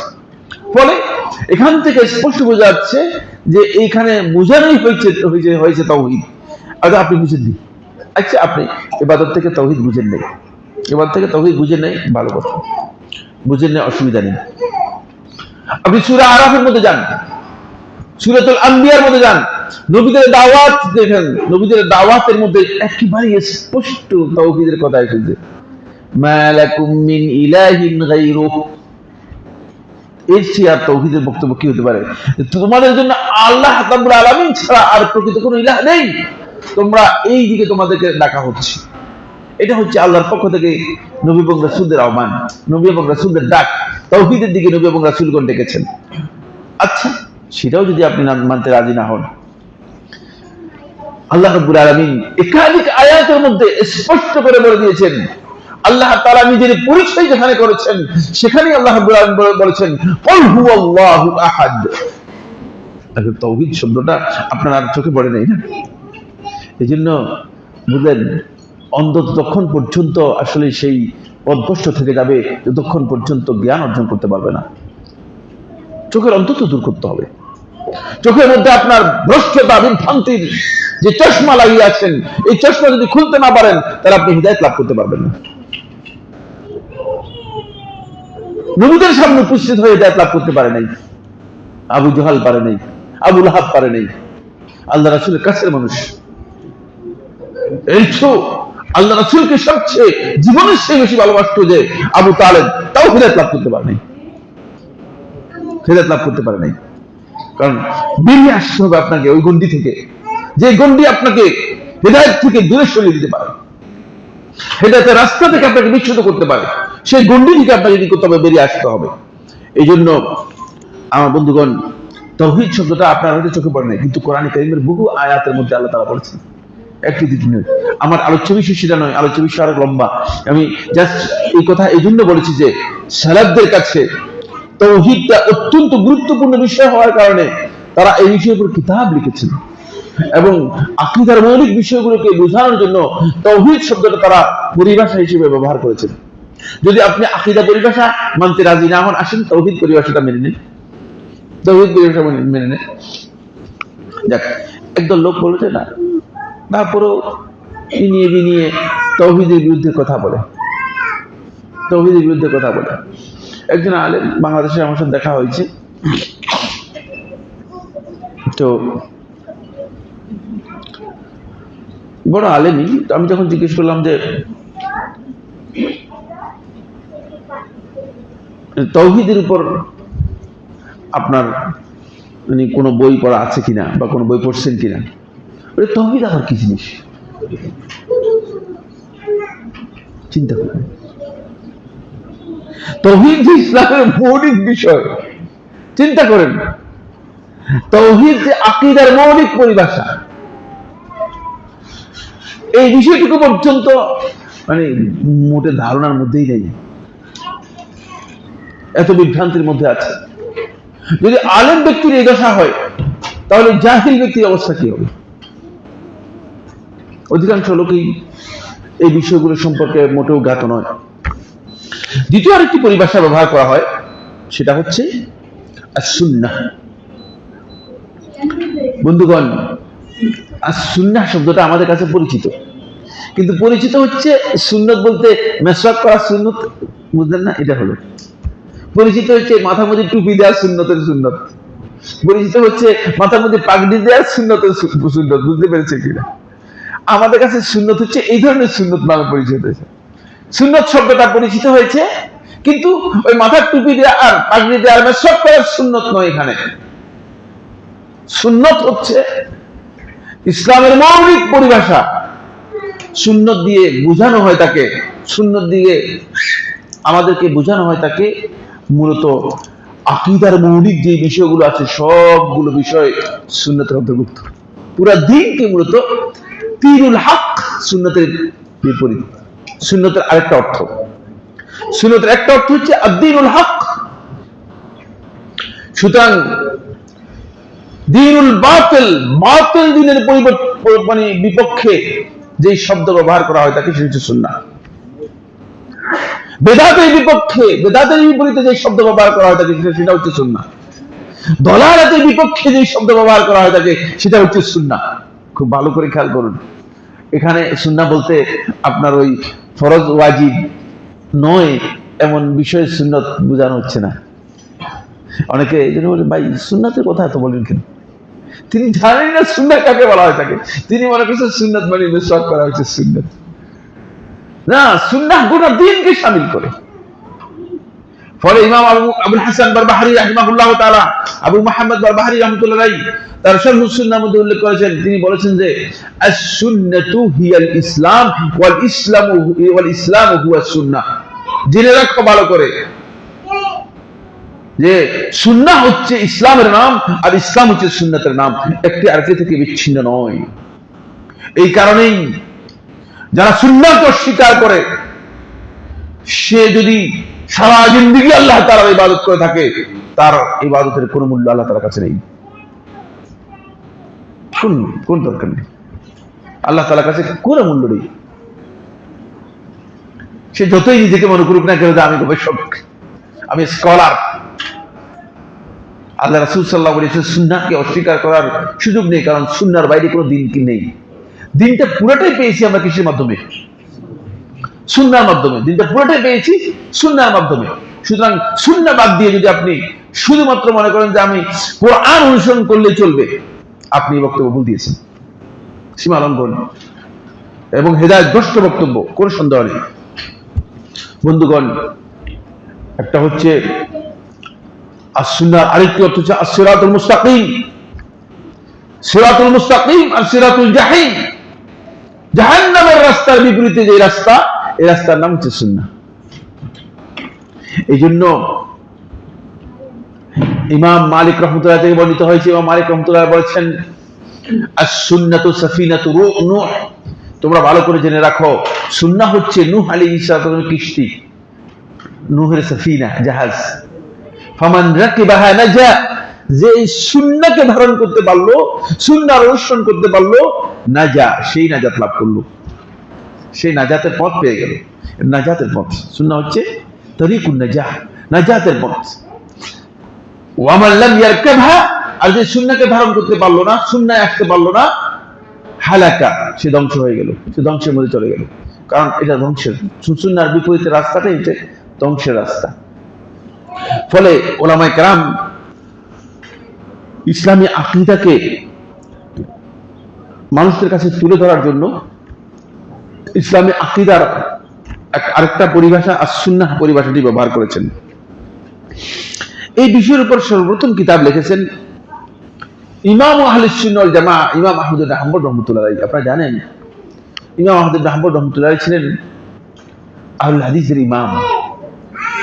আহলে হাদিসদেরকে মূলত নিসবত করা হয় থাকে ইমাম আহমদ ইবনে হাম্বলের দিকে। কারণ হাদিসের ব্যাপারে তিনি এত বেশি প্রাজ্ঞ ছিলেন, তার জীবনীতেই কেবলমাত্র এটা উল্লেখ রয়েছে যে 10 লক্ষ হাদিসের হাফেজ, সুবহানাল্লাহ। এবং তিনি কখনো আসার ছাড়া, হয়তো রাসূলুল্লাহ সাল্লাল্লাহু আলাইহি ওয়াসাল্লামের বক্তব্য অথবা রাসূলুল্লাহ সাল্লাল্লাহু আলাইহি ওয়াসাল্লামের হাদিস অথবা সাহাবায়ে কেরামদের বক্তব্য অথবা তাবিঈদের আসার ছাড়া কখনো তিনি ফতোয়া দিতেন না, কখনো বলতেন না। প্রয়োজনে দাঈফ হলেও সেটা গ্রহণ করতেন, কিন্তু নিজের পক্ষ থেকে ফতোয়া দিতেন না। ইমাম আহমদ ইবনে হাম্বল রাহমাতুল্লাহ একটি কিতাব লিখেছেন, কিতাবের নাম হচ্ছে কিতাবুস সুন্নাহ। এখানে তাওহীদ এবং আকীদার মৌলিক বিষয়গুলো আলোচনা করা হয়েছে। সুন্নাহ বলতে আকীদার এই মৌলিক বিষয়কে বোঝানো হয়েছে। ইমাম রাহমাতুল্লাহ 241 হিজরি সনে মারা গিয়েছেন, হিজরি 3য় শতাব্দীতে। দেখেন কত আগে এই বিষয়গুলো লেখা হয়েছে, কিন্তু আমাদের লোকদের কোনো খবর নেই, বেখবর। জিজ্ঞেস করলে, আপনি যদি আলেমদেরকে জিজ্ঞেস করেন, ভাই মানে সুন্নাহ, কিতাব সুন্নাহ সম্পর্কে কি বলেন, সুন্নাতের উপর আবার মানে আলাদা কিতাবটা কি জিনিস বুঝবেই না, বিষয়বস্তুই বুঝবে না, কিন্তু সে এখানে কি আছে বিষয়ে আসলে ভিতরে কি আছে এটা বোঝার কোনো সুযোগ নেই। তার মৃত্যুর পরে তারই সময় তারই সাথে তারই ছেলে আব্দুল্লাহ ইবনে আহমদ ইবনে হাম্বল, তিনি 290 হিজরি সনে মারা গিয়েছেন। তিনি এই কিতাবের অবশিষ্ট অংশ পূর্ণ করেছেন, কিতাবুস সুন্নাহ। তারই ছাত্র আবু বকর খাল্লাল রাহিমাহুল্লাহ তাআলা, তার মৃত্যু হয়েছে 311 হিজরি সনে, তিনি একটি কিতাব লিখেছেন, কিতাবুস সুন্নাহ। তারপরে তারই একজন মানে সহপাঠী, তিনি ইমাম আসসাল রাহিমাহুল্লাহ তাআলা 349 হিজরি সনে মারা গিয়েছেন, তিনি একটি কিতাব লিখেছেন, কিতাবুস সুন্নাহ। আরেকটি কিতাব ইমাম আসলাম, আবু বকর আসলাম, এটা গোলামুল খাল্লালের ছাত্র ছিলেন, আবু বকর খাল্লালের ছাত্র ছিলেন। ইমাম আহমদ ইবনে হাম্বল রাহমাতুল্লাহ ছাত্র হচ্ছে আবু বকর খাল্লাল, তার ছাত্র ছিলেন আবু বকর আসলাম রাহিমাহুল্লাহ তাআলা। তিনি 273 হিজরি সনে তিনিও একটা কিতাব লিখেছেন, কিতাবুস সুন্নাহ। আর ইমাম আবু দাউদ রাহমাতুল্লাহ একটি কিতাব লিখেছেন, এর নাম, কিতাবের নাম হচ্ছে কিতাবুস সুন্নাহ। 275 হিজরি সনে মারা গিয়েছেন। তারপর ইমাম আবু মুহাম্মদ বাহরি রাহমাতুল্লাহ আলাইহি, তিনি একটি কিতাব লিখেছেন, সেই কিতাবের নাম দিয়েছেন শরহুস সুন্নাহ। আরো এরপরে পরবর্তী সময় আরো অনেকেই এই বিষয়ের উপর কিতাব লিখেছেন, যেখানে আকীদার মৌলিক বিষয়গুলো আলোচনা করা হয়েছে। কিতাবুস সুন্নাহের মধ্যে খুব ভালো করে খেয়াল করুন, কিতাবুস সুন্নাহের মধ্যে আকীদার পাশাপাশি ওই যে আগে যে বললাম না, একজন কানে কানে বলতেছিল যে সালাফদের নামাজের কথা বলে দিবে, কিতাবুস সুন্নাহের মধ্যে যারা এটা পড়েছেন তারা বুঝতে পারবে, কিতাবুস সুন্নাহের মধ্যে আকীদার মৌলিক বিষয়গুলোর পাশাপাশি সালাফদের মৌলিক আমল, যেগুলো সালাফদের কাছ থেকে প্রমাণিত হয়েছে, যেগুলো বেদাতীদের থেকে সালাফদেরকে আলাদা করে নিয়েছে, সেই আমলগুলো উল্লেখ করা হয়েছে। আমলগুলোকেও তারা আকীদার অধ্যায়ের মধ্যে কেন এনেছেন? এই জন্য এনেছেন যাতে করে এই আমলের মাধ্যমে ওই বেদাতীদের থেকে সালাফদের মানহাজ এবং আকীদাকে আলাদা করা যায়, এটাকে কি করে ডিফাইন করা যায়, এটাকে বিচ্ছিন্ন করে বোঝানো যায়। যেমন আল মাসহু আলাল খুফাইন, মুজার উপর মসে করা, এই মাসআলা উল্লেখ করেছেন কিতাবুস সুন্নাহের মধ্যে। কেন মুজার উপর মসে করার কথা উল্লেখ করবেন কেন? এটা একটা আমলি ফিকহি মাসআলা, এটা আকীদার সাথে জড়িত নয়, আকীদার সাথে জড়িত। কারণ হলো একদল লোক, খারিজি সম্প্রদায় এবং রাফিজি সম্প্রদায়, তারা মুজার উপর মসে করাকে জায়েজ মনে করে না। ওই রাফিজি এবং খারিজিদের আকীদা থেকে আহলুস সুন্নাহর আলামত আলাদা করার জন্য এই মাসআলাটাও কি করেছেন, আকীদার মধ্যে উল্লেখ করেছেন। এভাবে অনেকগুলো মাসআলা আকীদার মধ্যে উল্লেখ করা হয়েছে, যাতে করে সালাফদের মানহাজকে কি করা যায়, সরাসরি ডিফাইন করা যায়, আলাদা করা যায়। আমি যেহেতু আমার আলোচ্য বিষয় এটা নয়, এই জন্য আমি খুব সংক্ষেপে ওই এগুলো বলেছি, সামনের দিকে চলে যাচ্ছে। এর আরেকটি পরিভাষা হচ্ছে উসুলুদ্দিন, দ্বীনের উসুল বা মূলনীতি। উসুলুদ্দিন এই নামে অনেকগুলো কিতাব রয়েছে, সংক্ষেপের কারণে সংক্ষিপ্ত করছি, তো আলোচনা করব না। এর আরেকটি বিষয়, আরেকটি পরিভাষা আল ফিকহুল আকবার। আল ফিকহুল আকবার এই বিষয়ের একটি কিতাব ইমাম আবু হানিফা রাহমাতুল্লাহর দিকে সম্পৃক্ত করা হয় থাকে। এই কিতাবটি ইমাম আবু হানিফা রাহমাতুল্লাহ লিখেন নাই, প্রমাণিত হয়েছে তার কোন ছাত্র এই কিতাব কি করেছেন, সংকলন করেছেন। হতে পারে যে ইমাম আবু হানিফা রাহমাতুল্লাহ থেকে কি করেছেন, বক্তব্য গ্রহণ করেছেন, কিন্তু ইমাম আবু হানিফা রাহমাতুল্লাহ লিখেছেন, এটি প্রমাণিত হয়নি, এটি প্রমাণিত হয়নি। কিন্তু আল ফিকহুল আকবার, বড় ফিকহ বলতে একটা ধারণায় তিনি দিয়ে গেছেন, সেটা হচ্ছে এই ফিকহি মাসআলা, মানে আমলি যে মাসআলা আছে এর চেয়ে আকীদার মাসআলা হচ্ছে সবচেয়ে বড় ফিকহ। ফলে এই বক্তব্য ইমাম আবু হানিফা রাহমাতুল্লাহকে প্রমাণ করে এই কথা যে তিনি আকীদার বিষয়ে তার গুরুত্ব ছিল অনেক বেশি। যদি এই কিতাব তার লেখা হয়, আমি বলেছি তার লেখা নয়, কিন্তু যদি এই কিতাব তার লেখা হয়, অবশ্যই কোনো সন্দেহ নেই যে ছাত্র লিখেছেন হয়তো তার কাছ থেকে লিখেছেন, অথবা তার কাছ থেকে কিছু কিছু জিনিস তার কাছ থেকে জেনে নিয়ে লিখেছেন, কোনো সন্দেহ নেই। কিন্তু এখানে স্পষ্ট বক্তব্য সেটা হচ্ছে এই যে আল ফিকহুল আকবার বলা হয়েছে, এটা হচ্ছে বড় ফিকহ। এখন আজকে আপনি কোথায়? আপনার তো মানে বড় ফিকহেরই খবর নেই, আপনি ছোট ফিকহ নিয়ে বসে আছেন, আল ফিকহুল আসগর নিয়ে, ছোট ফিকহ নিয়ে বসে আছেন। এখন যারা হানাফি স্কুলে থটের উলামায়ে কেরাম আছেন, এই ফিকহুল আকবরের প্রথমে তারা স্বীকারে করতে চান না যে ফেকুল আকবর আবু হানিফা রহমতুল্লাহ আলাইহির লেখা বই, শুনতে পেরেছেন? কারণ স্বীকার করলে তারা যেই মানে আবু মনসুর মাতুরিদির আকীদা গ্রহণ করেছে, তারা এখানে ধরা পড়ে যাবে, ধরা পড়ে যাবে। আবু মনসুর মাতুরিদির আকীদার সাথে ইমাম আবু হানিফা রহমতুল্লাহ আকীদার কোনো মিল নেই।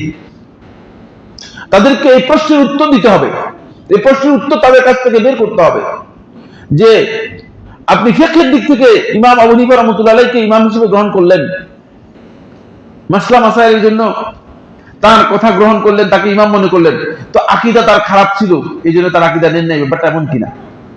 যদি বলে যে আকীদা খারাপ ছিল, যদি আকীদা খারাপ থাকে তার ফিকহও নেওয়া জায়েজ হবে না। এটা বড় প্রশ্নের উত্তর দিতে হবে। পরে এরা আস্তে করে পাশ কেটে দেওয়ার চেষ্টা করছে।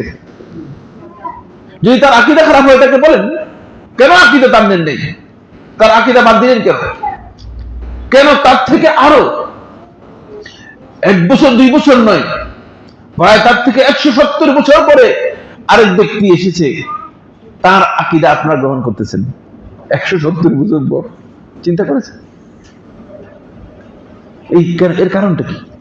কোন উত্তর দিতে পারবে না, কোন উত্তর তাদের কাছে নেই, সদুত্তর দেওয়ার কোন সুযোগ নেই। তার কারণ হচ্ছে তারা আকীদার বিষয়গুলো মন গড়া করে ফেলেছে।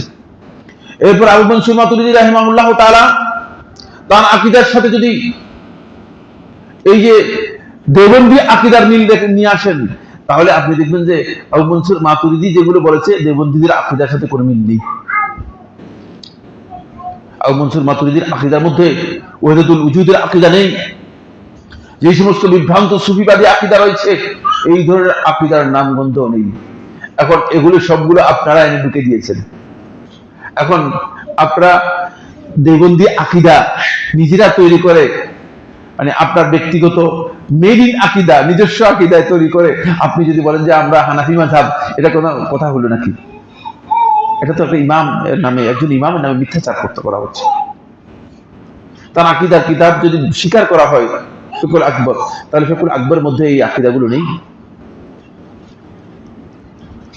হানাফি উলামায়ে কেরামগণ কবর পূজা কোনদিন কি করেন নাই, এলাও করেন নাই। মুতাকাদ্দিমিনরা এই বিষয়ের উপর একটা গবেষণা হয়েছে আমাদের মদিনা বিশ্ববিদ্যালয়ে, গবেষণা করেছেন শামসুদ্দিন আফগানি রাহিমাহুল্লাহ তাআলা। আপনারা জানেন শামসুদ্দিন আফগানি রাহিমাহুল্লাহ তাআলা আমাদের সমসাময়িক, আমাদের যে সিনিয়র ছিল, সিনিয়র বলতে আরো 4-5 বছর সিনিয়র ছিল। শামসুদ্দিন আফগানি রাহিমাহুল্লাহ তাআলা মারা গিয়েছেন। তিনি মদিনা বিশ্ববিদ্যালয়ের পড়াকালীন সময়ে ব্রিলিয়ান্ট ছাত্রদের মধ্যে সবচেয়ে নাম করা ছাত্র ছিল। আকীদার উপর তার 2টি লেখা কিতাব, 2টি গবেষণা প্রকাশিত।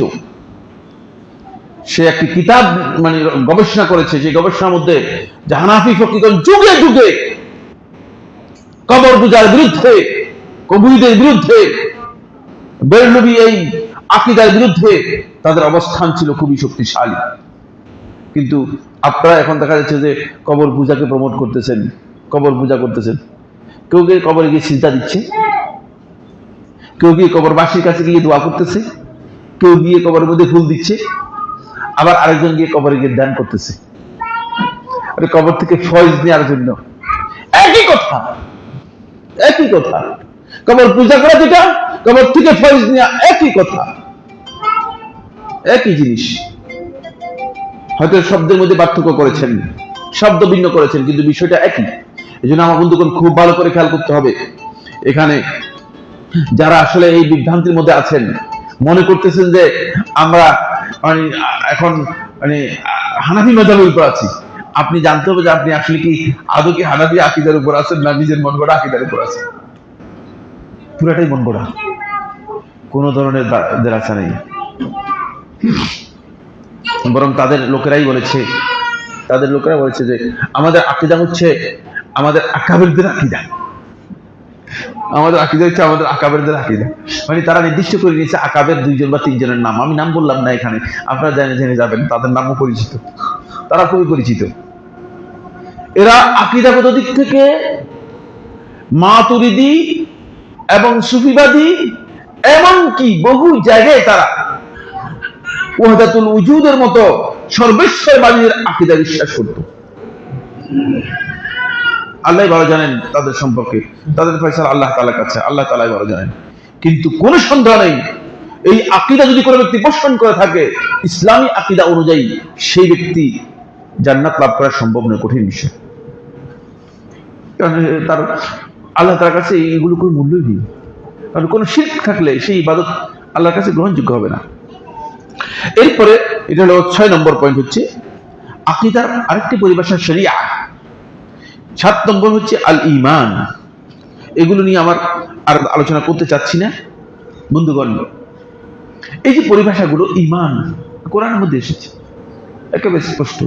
শরিয়া শব্দটা কোরআনের মধ্যে এসেছে, সুম্মা জাআলনাকা আলা শরিয়াতিন মিনাল আমরি ফাত্তাবি'হা।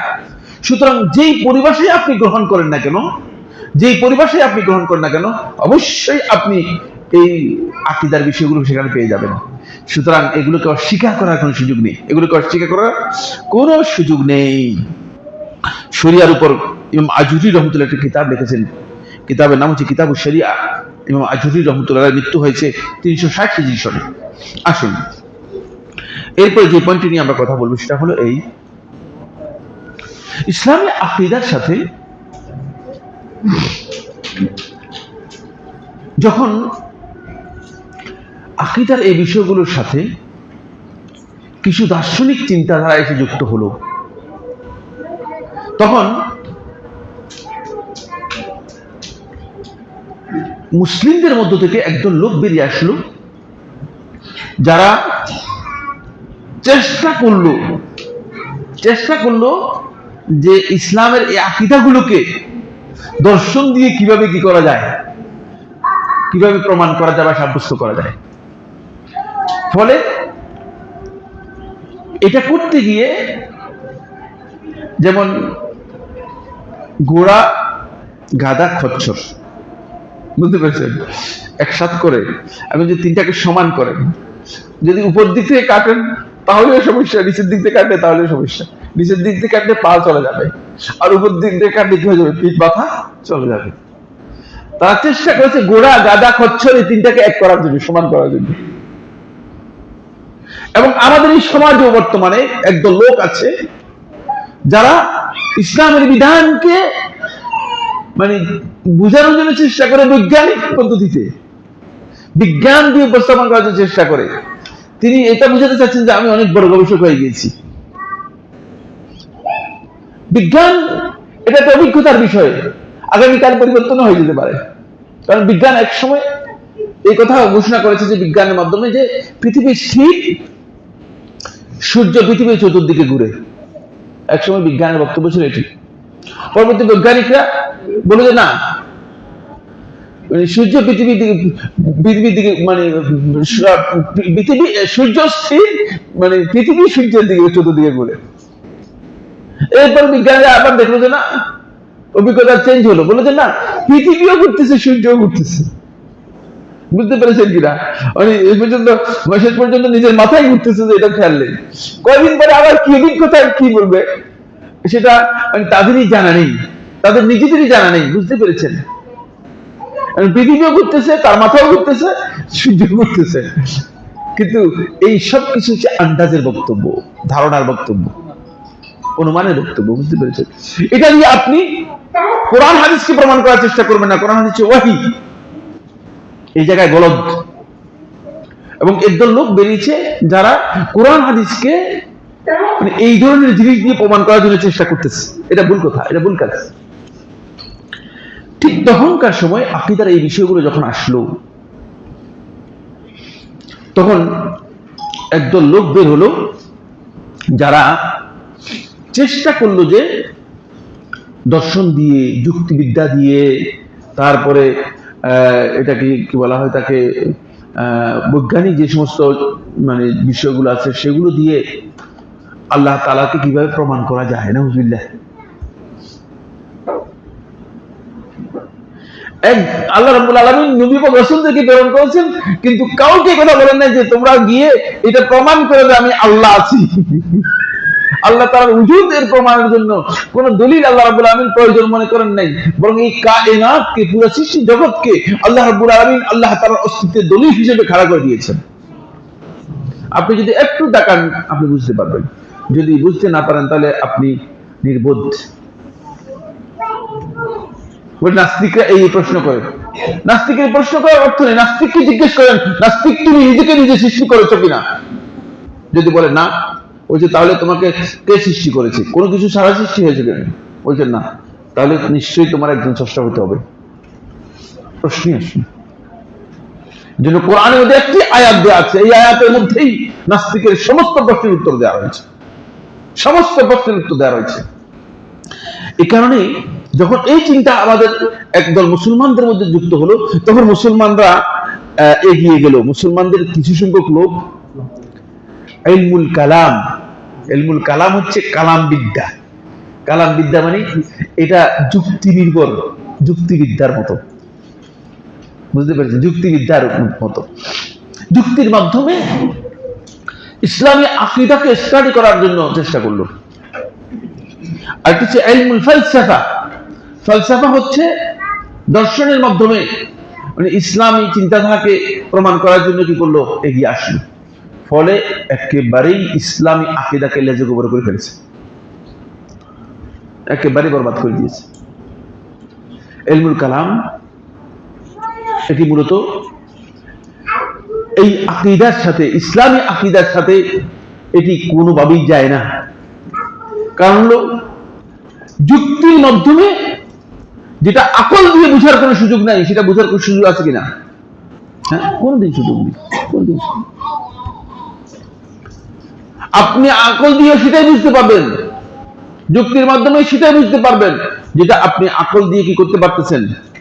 আন্দাজ করতে পারতেছেন, অনুমান করতে পারতেছেন।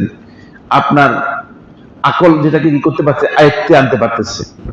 কিন্তু আপনি যেটা আপনার আকল দিয়ে আয়ত্তে আনার কোনো সুযোগ নেই, আল্লাহ রাব্বুল আলামিনের আসমা এবং সিফাত, আল্লাহ তাআলার কিতাব, এগুলো আকল দিয়ে কোনোভাবে আয়ত্তে আনার সুযোগ নেই। এবং এগুলোকে আপনি যুক্তি দিয়ে আদৌ প্রমাণ করার কোন সুযোগ আছে কিনা? কোনো সুযোগ নেই। বলে এই দল লোক খুব ভালো করে খেয়াল করুন, যারা এই কাজটি করেছে, যারা এই কাজটি করেছে, তারা বিশাল আকীদাগত বিভ্রাট তৈরি করেছে। এদের পুরোধা এবং প্রথম পর্যায়ে ইমাম ফখরুদ্দিন রাজি রহমতুল্লাহ আলাইহি ছিলেন, আর অনেকেই ছিলেন, তাদের সম্পর্কে অনেক লম্বা আলোচনা রয়েছে, সেটা আমরা আলোচনায় যাব না। তারা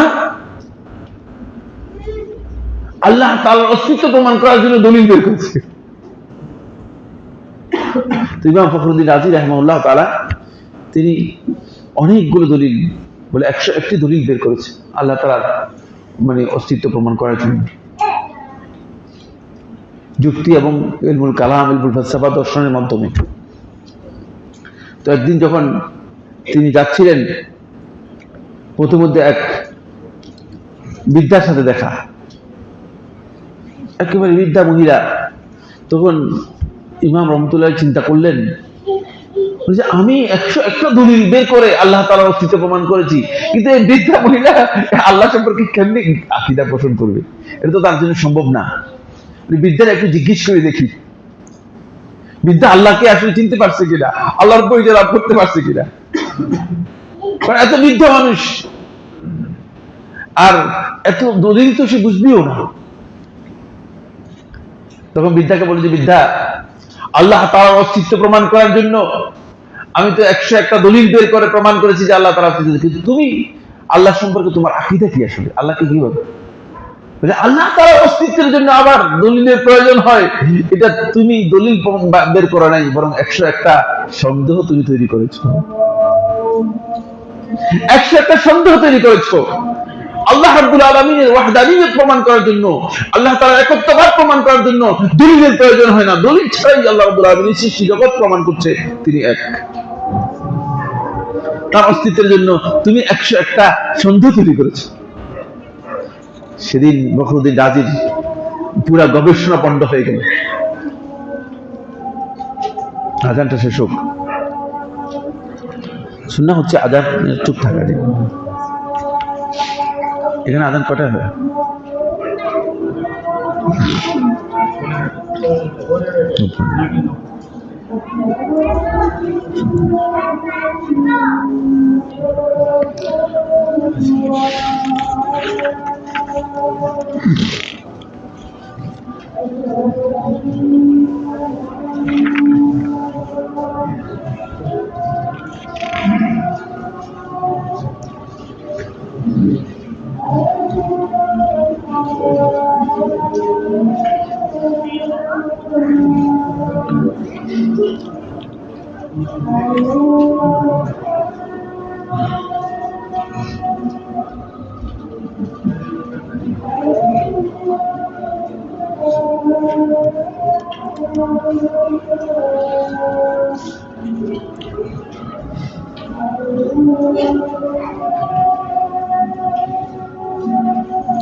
আল্লাহু আকবার।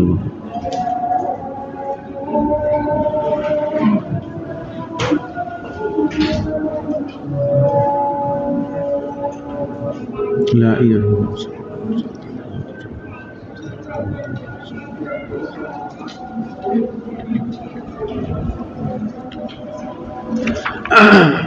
সম্মানিত উপস্থিতি, আমরা আলোচনা করতেছিলাম যে এই ইলমুল কালাম এবং ইলমুল ফালসাফা যখন আসলো, তখন এই আকীদা এই জগতে এক বিশাল বিভ্রাট তৈরি হলো। মুসলমানদের মধ্য থেকে একদল উলামায়ে কেরাম এটাকে চর্চা করা শুরু করলো। তারা মনে করলো যে আল্লাহ তাআলার অস্তিত্ব, আল্লাহ তাআলার সিফাত, এগুলো প্রমাণ করার জন্য এগুলো দরকার হবে। এই কারণেই মূলত মুসলিম উম্মার মধ্যে একটা বিশাল পার্থক্য তৈরি হয়। পরবর্তী সময়ে আমাদের এই দেশে, এই অঞ্চলে যে আকীদার কিতাবগুলো পড়ানো হয় থাকে, এগুলো একটাও আহলুস সুন্নাত ওয়াল জামাতের আকীদার কিতাব নয়, সবগুলো ইলমুল কালাম মুতাকাল্লিমিনদের আকীদা। এটা আমরা জানিও না, বুঝতে পেরেছি? মাদ্রাসাগুলোতে পড়ানো হয়, কিন্তু কাদের আকীদা? আহলুস সুন্নাত ওয়াল জামাতের আকীদা নয়, এটা হচ্ছে মুতাকাল্লিমিনদের আকীদা। যারা ওই ইলমুল কালাম চর্চা করতো তাদের আকীদা। ফলে এই তাদের আকীদাটা আমাদের সমাজের মধ্যে এখন মাদ্রাসাগুলোতে পড়ানো হয়। মাদ্রাসা যে ছাত্র আছে, সেটা সরকারি মাদ্রাসা বলেন, কওমি দেওবন্দি মাদ্রাসা বলেন, অথবা অন্য কোনো মাদ্রাসা বলেন, সবগুলোর মধ্যে আল্লাহুম্মা কালিল, খুব কম। ইদানিং কিছু মাদ্রাসাতে হয়তো আকীদার যেই মৌলিক কিছু কিতাব রয়েছে সেগুলো হয়তো কোথাও কোথাও পড়ানো হচ্ছে, কিতাবুত তাওহীদ পড়ানো হচ্ছে, তারপরে আকীদাতুত তাহাবিয়া পড়ানো হচ্ছে ইত্যাদি। কিন্তু মানে আগে মোটেও আকীদার কোনো কিতাব পড়ানো হতো না, মোটেও আকীদার কোনো কিতাব পড়ানো হতো না। ফলে আকীদাগত এই বিচ্যুতির কারণে দেখা গিয়েছে যে লোকেরা মানে যে আকীদাটা মানুষের কাছে বেশি এস্টাবলিশ হয়েছে সেটা মুতাকাল্লিমিনদের আকীদা। যারা ওই কালামপন্থী, যারা ইলমুল কালামের যারা অনুসারী ছিল, তাদের আকীদা আমাদের মধ্যে কি হয়েছে, ব্যাপকতা লাভ করেছে। আসুন এরপরে আমি যে বিষয়টি নিয়ে কথা বলবো সেটা হচ্ছে ইসলামী আকীদার মৌলিক ভিত্তি হচ্ছে চারটি। কয়টি বললাম? ইসলামী আকীদার মৌলিক ভিত্তি হচ্ছে চারটি। এক নম্বর পয়েন্ট হচ্ছে আল ঈমান বিল গায়ব। ইসলামী আকীদার প্রথম পয়েন্ট হচ্ছে গায়বের উপর কি করতে হবে, ঈমান রাখতে হবে। গায়ব হচ্ছে অদৃশ্য জগৎ। আকীদার প্রত্যেকটি সাবজেক্ট গায়বের সাথে জড়িত। এখন কোন ব্যক্তি যদি মনে করেন যে আমি এটা যুক্তির মাধ্যমে এটাকে কি করবো, প্রমাণ করব, তাহলে সে ব্যক্তি গায়বের বিশ্বাস করতে পারবে না। এই জন্য আল্লাহ সুবহানাহু ওয়া তাআলা যখন মুত্তাকিদের কোরআনে কারীমের মধ্যে পরিচয় করে দিয়েছেন, আপনি দেখেন ভালো করে, মুত্তাকিদের যখন পরিচয় করে দিয়েছেন তখন বলেছেন কি, আল্লাযীনা ইউমিনুনা বিল গায়বি, আল্লাযীনা ইউমিনুনা বিল গায়ব, যারা গায়বের প্রতি ঈমান আনবে। কারণ ঈমানটা গায়বের সাথে জড়িত। এই জন্য ঈমান বিল গায়ব হচ্ছে এর ভিত্তি। প্রত্যেকটা জিনিসই গায়বের সাথে জড়িত। আর আপনারা হয়তো প্রশ্ন করবেন যে আমরা কিতাবের প্রতি ঈমান আনছি, ঠিক না? কিতাবের প্রতি আমরা ঈমান আনছি কেন? তো কিতাব তো আমরা দেখতে পাই, কোরআন দেখেন না আপনার? হ্যাঁ, এটা গায়বের সাথে জড়িত আছে কিনা? এটা তো গায়ব নয়, এটা তো প্রকাশ্য জিনিস। হ্যাঁ, গায়ব না, এটা প্রকাশ্য। কোনটা? না, এটাও গায়ব। এটা যে আল্লাহর পক্ষ থেকে নাযিলকৃত কিতাব, এটা আপনাকে গায়ব বিশ্বাস করতে হবে, অন্যথা আপনি পারবেন না। আপনাকে বিশ্বাস করতে হবে যেটা গায়ব।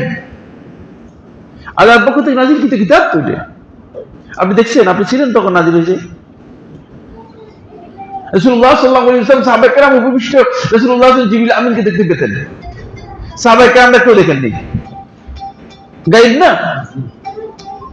রাসূলুল্লাহ সাল্লাল্লাহু আলাইহি ওয়াসাল্লাম বলছেন জিবরিল আমিন এইমাত্র আসলেন, এসে আমাকে এই কথা বলে গেলেন। অথচ সাহাবায়ে কেরাম সবাই উপস্থিত আছেন, সাহাবায়ে কেরামরা কেউ দেখেননি। তো এটা গায়ব নয়। আল্লাহ রাসূলের প্রতি ঈমান, এটাও গায়বের সাথে জড়িত বিষয়।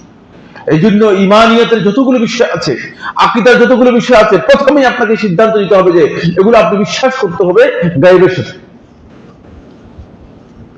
এগুলোর জন্য যুক্তি অনুসন্ধান করা, এগুলোর জন্য আকলকে ব্যবহার করা, খুব ভালো করে খেয়াল করুন।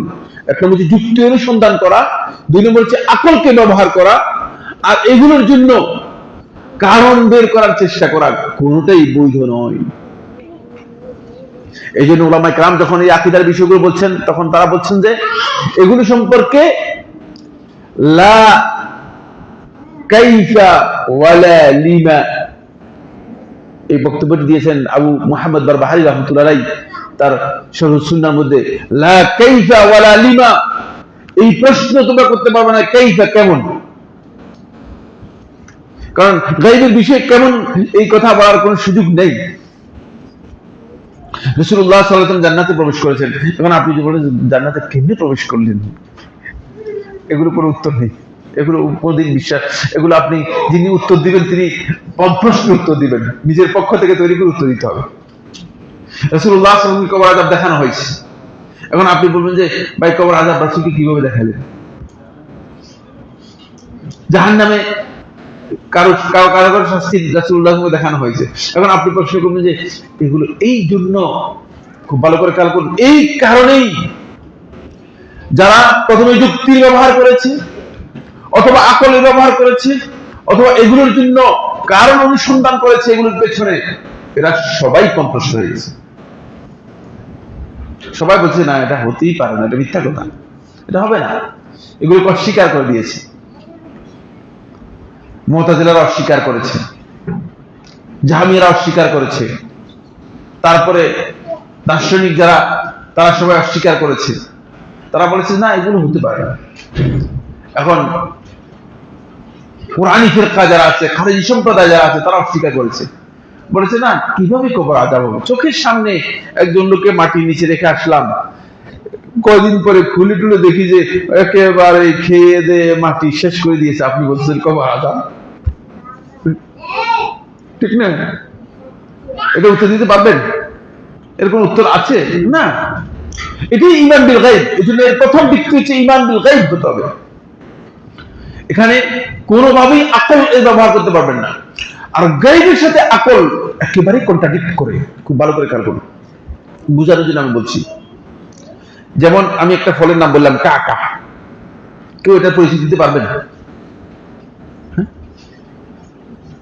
পারেন নাই, কারণটা হচ্ছে আপনি দেখেনই নাই যে ওটা একটা বলছে কাকার অর্থ জানেন না, ঠিক না?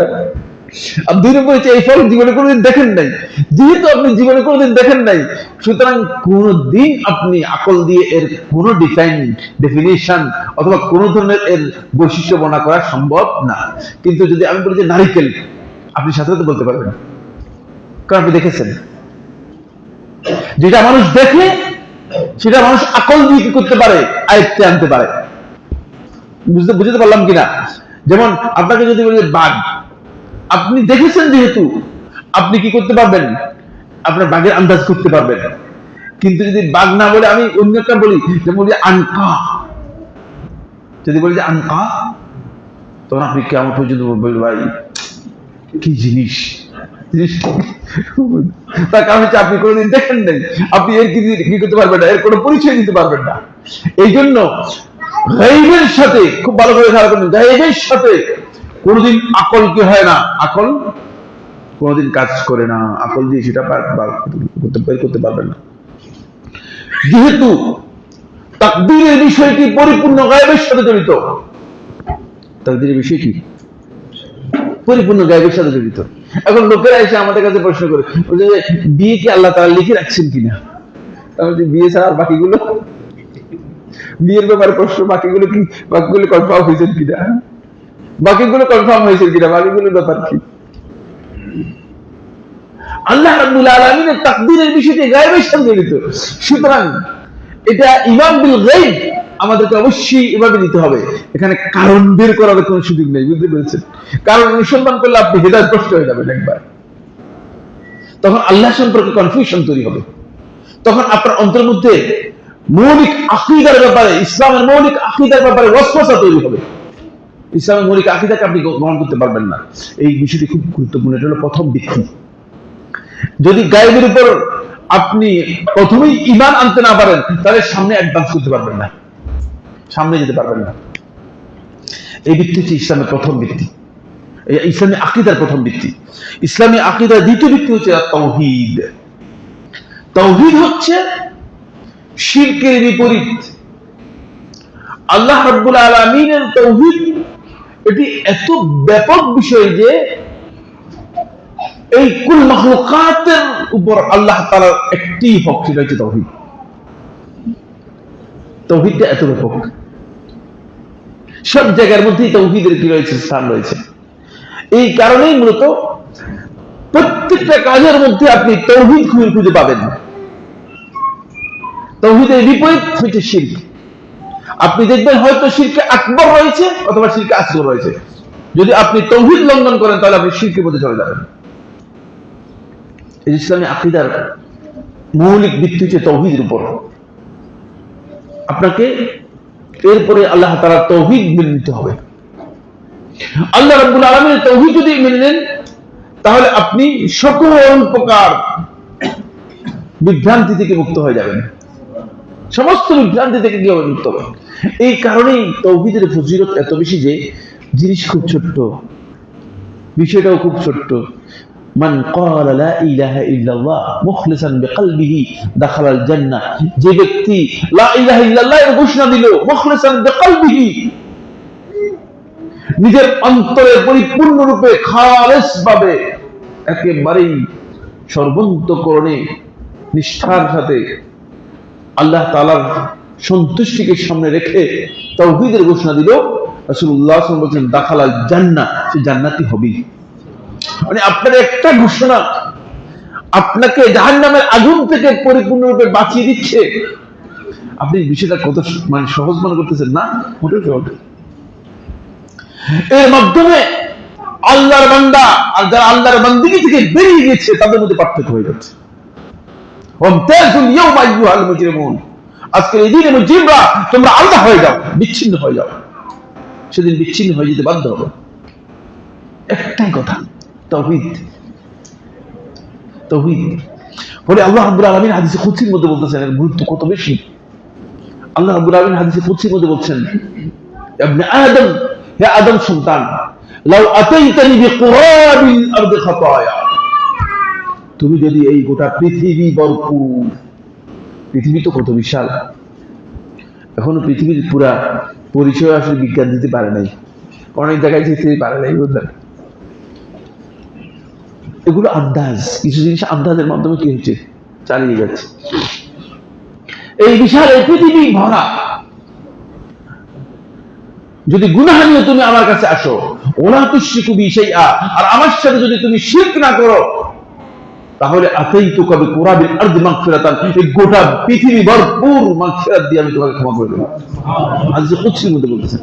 দেখছেন শর্ত কোনটা? একটাই শর্ত, সেটা হচ্ছে শিরক করতে পারবে না, তাওহীদ ঠিক রাখতে হবে। যে তাওহীদ, এই আকীদার মূল ভিত্তি হচ্ছে তাওহীদ। প্রত্যেকটা কাজের মধ্যে তাওহীদের বিষয়টি খুবই গুরুত্বপূর্ণ। এই জন্য মুসলিম কালচারের উপর মানে বিকল্প আরেকটি নাম হচ্ছে তাওহীদ। তাওহীদ ভিত্তিক কালচার আমাদের এখানে তাওহীদের পরিপন্থী শিরকি কালচার নিয়ে আসবেন আপনি, এসো হে বৈশাখ, কে করে সেই করে, নাউযুবিল্লাহ। মানে আমরা শিরকের কাছাকাছি থাকার কারণে, বুঝলেন না, গ্রাউন্ডটা শিরকি গ্রাউন্ড হওয়ার কারণে অবস্থা এই হয়েছে যে মানে শিরকটা আমাদেরকে একেবারে ছেয়ে যাচ্ছে, খেয়ে ফেলতেছে। আচ্ছা, সময়ের কারণে আর মানে বাকি পয়েন্টগুলো, এটা হলো কত নম্বর বললাম? সেকেন্ড। 3 নম্বর পয়েন্ট হচ্ছে আস-সুন্নাহ। এটা হচ্ছে ভিত্তি, এটার উপর ভিত্তি ইসলামী আকীদার। সুন্নাহ হচ্ছে ওই যে আগে বলছি যে বেদাতের বিপরীত যেটা শব্দ ব্যবহার করা হয়, বিভ্রান্তির বিপরীতে যে শব্দ ব্যবহার করা হয়। সুন্নাহের পরিচয় শেখুল ইসলাম ইবনে তাইমিয়া রাহিমাহুল্লাহ তাআলা আল ওয়াসিয়াতুল কুবরার মধ্যে করেছেন এইভাবে, খুব ভালো করে খেয়াল করুন। মা জাআ আনিন নবী সাল্লাল্লাহু আলাইহি ওয়াসাল্লাম ওয়া আসহাবিহি قولا وفعلا واعتقادا وعلما وعملا। এই হচ্ছে সুন্নাহর পরিচয়। এবার বুঝছেন, মানে সুন্নাহ এতদিন পর্যন্ত শুনছেন যে সুন্নাহর পরিচয় অনেকে জানা নেই। সুন্নাহর পরিচয় হচ্ছে মা জা আলী নবী সাল্লাল্লাহু আলাইহি ওয়াসাল্লাম ওয়া আসহাবিহি, যা আল্লাহ রাসূল সাল্লাল্লাহু আলাইহি ওয়াসাল্লাম এবং তার সাহাবীদের কাছ থেকে আসছে। রাসূলুল্লাহ সাল্লাল্লাহু আলাইহি ওয়াসাল্লামের সাথে সাহাবায়ে কেরামদের সম্পর্ক রয়েছে। এখন একদল লোক বেরিয়েছে সাহাবায়ে কেরামদের সমালোচনা, সাহাবায়ে কেরামদের গালিগালাজ করা। সাহাবায়ে কেরামদের নিয়ে আসেন কেন আপনি? সাহাবায়ে কেরাম তো আমাদের মতো মানুষ, তার কাছে ওহী আসে নাই। আমিও ওহী আসছে কথা বলতেছি না। আমরা কি বলতেছি সাহাবায়ে কেরামদের কাছে ওহী আসছে? না, সাহাবায়ে কেরামদের কাছে ওহী আসে নাই, এতে কোনো সন্দেহ নেই। কিন্তু সাহাবায়ে কেরাম আল্লাহ রাসূল সাল্লাল্লাহু আলাইহি ওয়াসাল্লামের কাছে থাকার কারণে সাহাবায়ে কেরাম দ্বীনের ব্যাপারে যেটা জানতে পেরেছে আমরা সেটা জানতে পারিনি। মা জা, যেটা এসেছে রাসূলুল্লাহ সাল্লাল্লাহু আলাইহি ওয়াসাল্লামের কাছ থেকে, সাহাবায়ে কেরামদের কাছ থেকে, কাউলান মানে কথার দিক থেকে যে কথাগুলো আসছে, ফি'লান যে কাজগুলো আসছে, তারপরে ইতিকাদান আকীদা, ইলমান যে আমলগুলো এসেছে, আমালান এই যে ইলম যে জ্ঞান এসেছে, ও আমালান যে আমলগুলো এসেছে, এই সবগুলোই মূলত যেগুলো সাহাবায়ে কেরামদের কাছ থেকে এসেছে, প্রমাণিত হয়েছে এবং রাসূলুল্লাহ সাল্লাল্লাহু আলাইহি ওয়াসাল্লামের কাছ থেকে এসেছে, এগুলো সবটাই হচ্ছে আমাদের জন্য সুন্নাহ। এগুলো যদি সহিহ সনদে আমার কাছে আসে তাহলে এগুলো মূলত ইসলামী আকীদার ভিত্তি। ইসলামী আকীদার ভিত্তি। এই কারণেই আপনি ইসলামী আকীদার মূলধন যদি না থাকে, ভিত্তি যদি ঠিক না থাকে, আপনি আকীদার উৎস কার কাছ থেকে নিচ্ছেন? আপনি যদি বলেন যে আকীদার উৎস অমুক পীর সাহেব অথবা অমুক মুরব্বী, অমুক বুজুর্গ, তাহলে আপনার আকীদা গলদ হবে, যে কোনো সন্দেহ নেই, কারণ আপনার আকীদার ভিত্তি এটা সঠিক নয়। আকীদার মূল বিষয় হচ্ছে আপনার সুন্নাহ ঠিক থাকতে হবে। এরপরে চতুর্থ নম্বর হচ্ছে আল জামাআহ। চতুর্থ নম্বর হচ্ছে কি? আল জামাআহ, জামাআত। জামাআতের পরিচয় আমরা আজকে আর আলোচনা যেতে চাচ্ছি না। জামাআতের পরিচয়টা আমরা ইনশাআল্লাহ তাআলা আগামী দার্সে চেষ্টা করব জামাআতের পরিচয় দেওয়ার জন্য। জামাআত কারা আসলে, কাদেরকে বোঝানো হচ্ছে? ইসলামী আকীদার অন্যতম মৌলিক চতুর্থ নম্বর ভিত্তি হচ্ছে আল জামাআহ। এই চারটি বিষয়ের উপর ইসলামী আকীদা প্রতিষ্ঠিত। এর যে কোনো একটি ভিত্তি যদি আপনার নষ্ট হয়ে যায়, যেমন যদি ঘরের খুঁটি চারটা থাকে, একটা খুঁটি যদি ভেঙে যায় তাহলে ঘর টিকবে তো? ইসলামী আকীদাও বিনষ্ট হবে। এই কারণেই যারা এগুলো থেকে বিচ্ছিন্ন হয়েছে, যারা সুন্নাহ থেকে বিচ্ছিন্ন তারাও মানে হেদায়েতভ্রষ্ট, যারা জামাত থেকে বিচ্ছিন্ন তারাও হেদায়েতভ্রষ্ট, যারা তাওহীদ থেকে বিচ্ছিন্ন তারাও হেদায়েতভ্রষ্ট, আর যারা ঈমান বিল গায়ব বাদ দিয়ে শুধু যুক্তির এবং বিতর্ক দলিল আর পরে বিভিন্ন প্রকারের বিজ্ঞান খোঁজার চেষ্টা করে থাকে, বলে ভাই বিজ্ঞানিক যুক্তি দেন, নাহলে কিভাবে সম্ভব? এত বিশাল এই সৌরজগৎ মানে অতিক্রম করে মানে মেরাজ করেছেন, আপনি কি ফালতু কথা জায়গা পান না? বিশ্বাস করতে পারবেন না আপনি, ঠিক না? আপনি কথা বিশ্বাস করবেন কিভাবে? কারণ হলো মানে আপনি যদি যুক্তি তালাশ করে থাকেন গায়বিয়তের ব্যাপারে, অদৃশ্য বিষয়ের ব্যাপারে, তাহলে আপনি যুক্তির মাধ্যমে আপনি এগুলো প্রমাণ করতে পারবেন না, কারণ গায়বিয়তের বিষয়গুলো আমাদেরকে গায়বের সাথেই সম্পৃক্ত করতে হবে। আল্লাহ তাআলা আমাদের সবাইকে এই বিষয়গুলো বোঝার তৌফিক দান করুন। হাযা সুবহানাকাল্লাহুম্মা ওয়া বিহামদিকা আশহাদু আল্লা ইলাহা ইল্লা আনতা আস্তাগফিরুকা ওয়া আতুবু ইলাইক। যদি কারো প্রশ্ন থাকে, লিখিত প্রশ্ন হবে না মৌখিক? লিখিত। মজলিসের থেকে আমরা তো ওই সময় উঠে যাবো, তখন আপনি যে লম্বা দেখে যান, আপনি করবেন আমার হ্যাঁ, আপনারা পড়বেন, মসজিদ শেষ হলে পড়বেন। আর যেটা আকীদা, আমরা বলি তোমার আকীদা ঠিক, আবার বলি তোমার মানহাজ ঠিক। আকীদা আর মানহাজ কি? না, আকীদা এবং মানহাজ এক জিনিস নয়, তবে কখনো কখনো একই অর্থে ব্যবহৃত হয়ে থাকে, একটু পার্থক্য রয়েছে। আমরা মানহাজের বিষয়টি নিয়ে আলোচনা করিনি, কিন্তু মানহাজটা হচ্ছে আকীদারই মানে কাছাকাছি। এখন শাইখ 30-40টা আমরা যে শুনি, ইউটিউবে শুনি, তো কোন ব্যক্তিটা শোনা যাবে না, এরকম কি আছে নাকি? এই ধরনের ব্যক্তির নাম আমরা উল্লেখ করে দিব না যে অমুক অমুক ব্যক্তির আলোচনা শুনবেন না, এই কথা আমরা উল্লেখ করে দিব না। আপনাদের জানতে হবে যে আসলে কে কোরআন এবং সুন্নাহর ভিত্তিতে বক্তব্য দেন, কে সহিহ বক্তব্য দেন, কে দলিল ভিত্তিক বক্তব্য দেন, তার বক্তব্য শুনবেন। কিন্তু আমি এখন বলে দিব যে অমুক অমুকের বক্তব্য শুনবেন না, এটা আমি বলতে পারবো না, কারণ এই বক্তব্য আমার দেয়া বৈধ হবে না। আমরা মানে এইটা বলতে চাচ্ছি না যে মানে কোনো ব্যক্তির সম্পর্কে। কিন্তু আপনারা দেখবেন কোরআন এবং হাদিসের ভিত্তিতে যারা সত্যিকার সালাফদের মানহাজ অনুযায়ী বক্তব্য দিয়ে থাকে তাদের বক্তব্য শুনতে কোনো বাধা নেই। শুনি যেগুলো দেখবেন ভালো লাগে না ওনাকে এই বিষয়ে আমার একটা প্রশ্ন তো রয়েছে, এই প্রশ্নের নাম প্রশ্ন তো রয়েছে, কাদের বক্তব্য শুনতে পারবেন, কাদের বক্তব্য শুনতে পারবেন না। সেখানে আমি ডিফাইন করে দিয়েছি কাদের বক্তব্য শুনতে পারবেন, বুঝতে পেরেছেন? ডিফাইন করে দিয়েছি, আমি আলোচনা করেছি, আমার আলোচনা রয়েছে দেখবেন। কিন্তু আমি সুনির্দিষ্ট ব্যক্তির নাম বলে দিব না যে এই ব্যক্তির বক্তব্য শুনতে পারবেন না।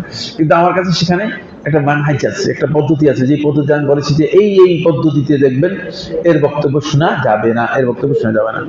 জি না, যদি প্রশ্ন না থাকে প্রশ্ন না থাকলে আমরা প্রশ্ন দিব না। দেবন্দীয় বেরলবীরা সালাফি আলেমদেরকে দেহবাদী বলে তহমত দেয়, আমরা কি বলতে পারি? দেবন্দী এবং বেরলবীরা সালাফিদেরকে দেহবাদী বলে থাকে, এটা মিথ্যা কথা। প্রথম কথা হচ্ছে সালাফি আকীদার মধ্যে আল্লাহ সুবহানাহু ওয়া তাআলার সিফাত জাতিয়্যা আল খাবারিয়্যা যেগুলো আছে, আল্লাহ রাব্বুল আলামিনের যে সমস্ত সত্তাগত সিফাত রয়েছে, এই সত্তাগত সিফাতগুলোকে সাব্যস্ত করা হয়েছে, কিন্তু এগুলো দেহ বা অঙ্গ প্রত্যঙ্গ হিসেবে সাব্যস্ত করা হয়নি। তারা এটা জানেই না। এটা গতকালের আলোচনার মধ্যেও আমি বলেছি, তারা জানে না যে এটা সিফাত হিসেবে সাব্যস্ত করা হয়েছে, এটা আল্লাহ তাআলার অঙ্গ প্রত্যঙ্গ হিসেবে সাব্যস্ত করা হয় নাই। আল্লাহ রাব্বুল আলামিন যদি দেহ সাব্যস্ত সালফে সালেহিন কখনো করেন নেই। সুতরাং তারা এটা মিথ্যাচার করছে।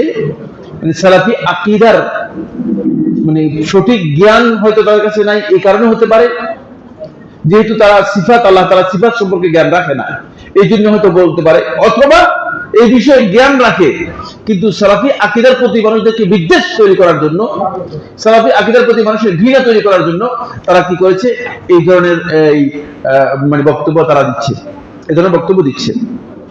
তাদের এই বক্তব্য মোটেও শুদ্ধ নয়। এটা সালাফি আকীদার ক্ষেত্রে একটা বড় ধরনের বিচ্যুতি তাদের। তারা সালাফি আকীদার মূল বিষয় সম্পর্কে মোটেও জানে না। তাবলীগ জামাত তারা বলে আমরা আল্লাহর মেহমান, এই কথাটি বুঝিয়ে বলবেন।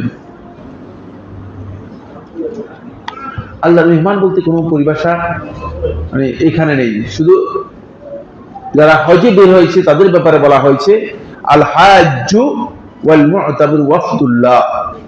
হাজ এবং মু'তামির ইবনে হিব্বান তার সহিত বর্ণনা করেছেন আল হাজ্জু ওয়াল মু'তামিরু ওয়াফদুল্লাহ। হজ এবং উমরাকারী ব্যক্তি ওয়াফদুল্লাহ, এরা হচ্ছে আল্লাহ তাআলার ডেপুটেশন বা মেহমান।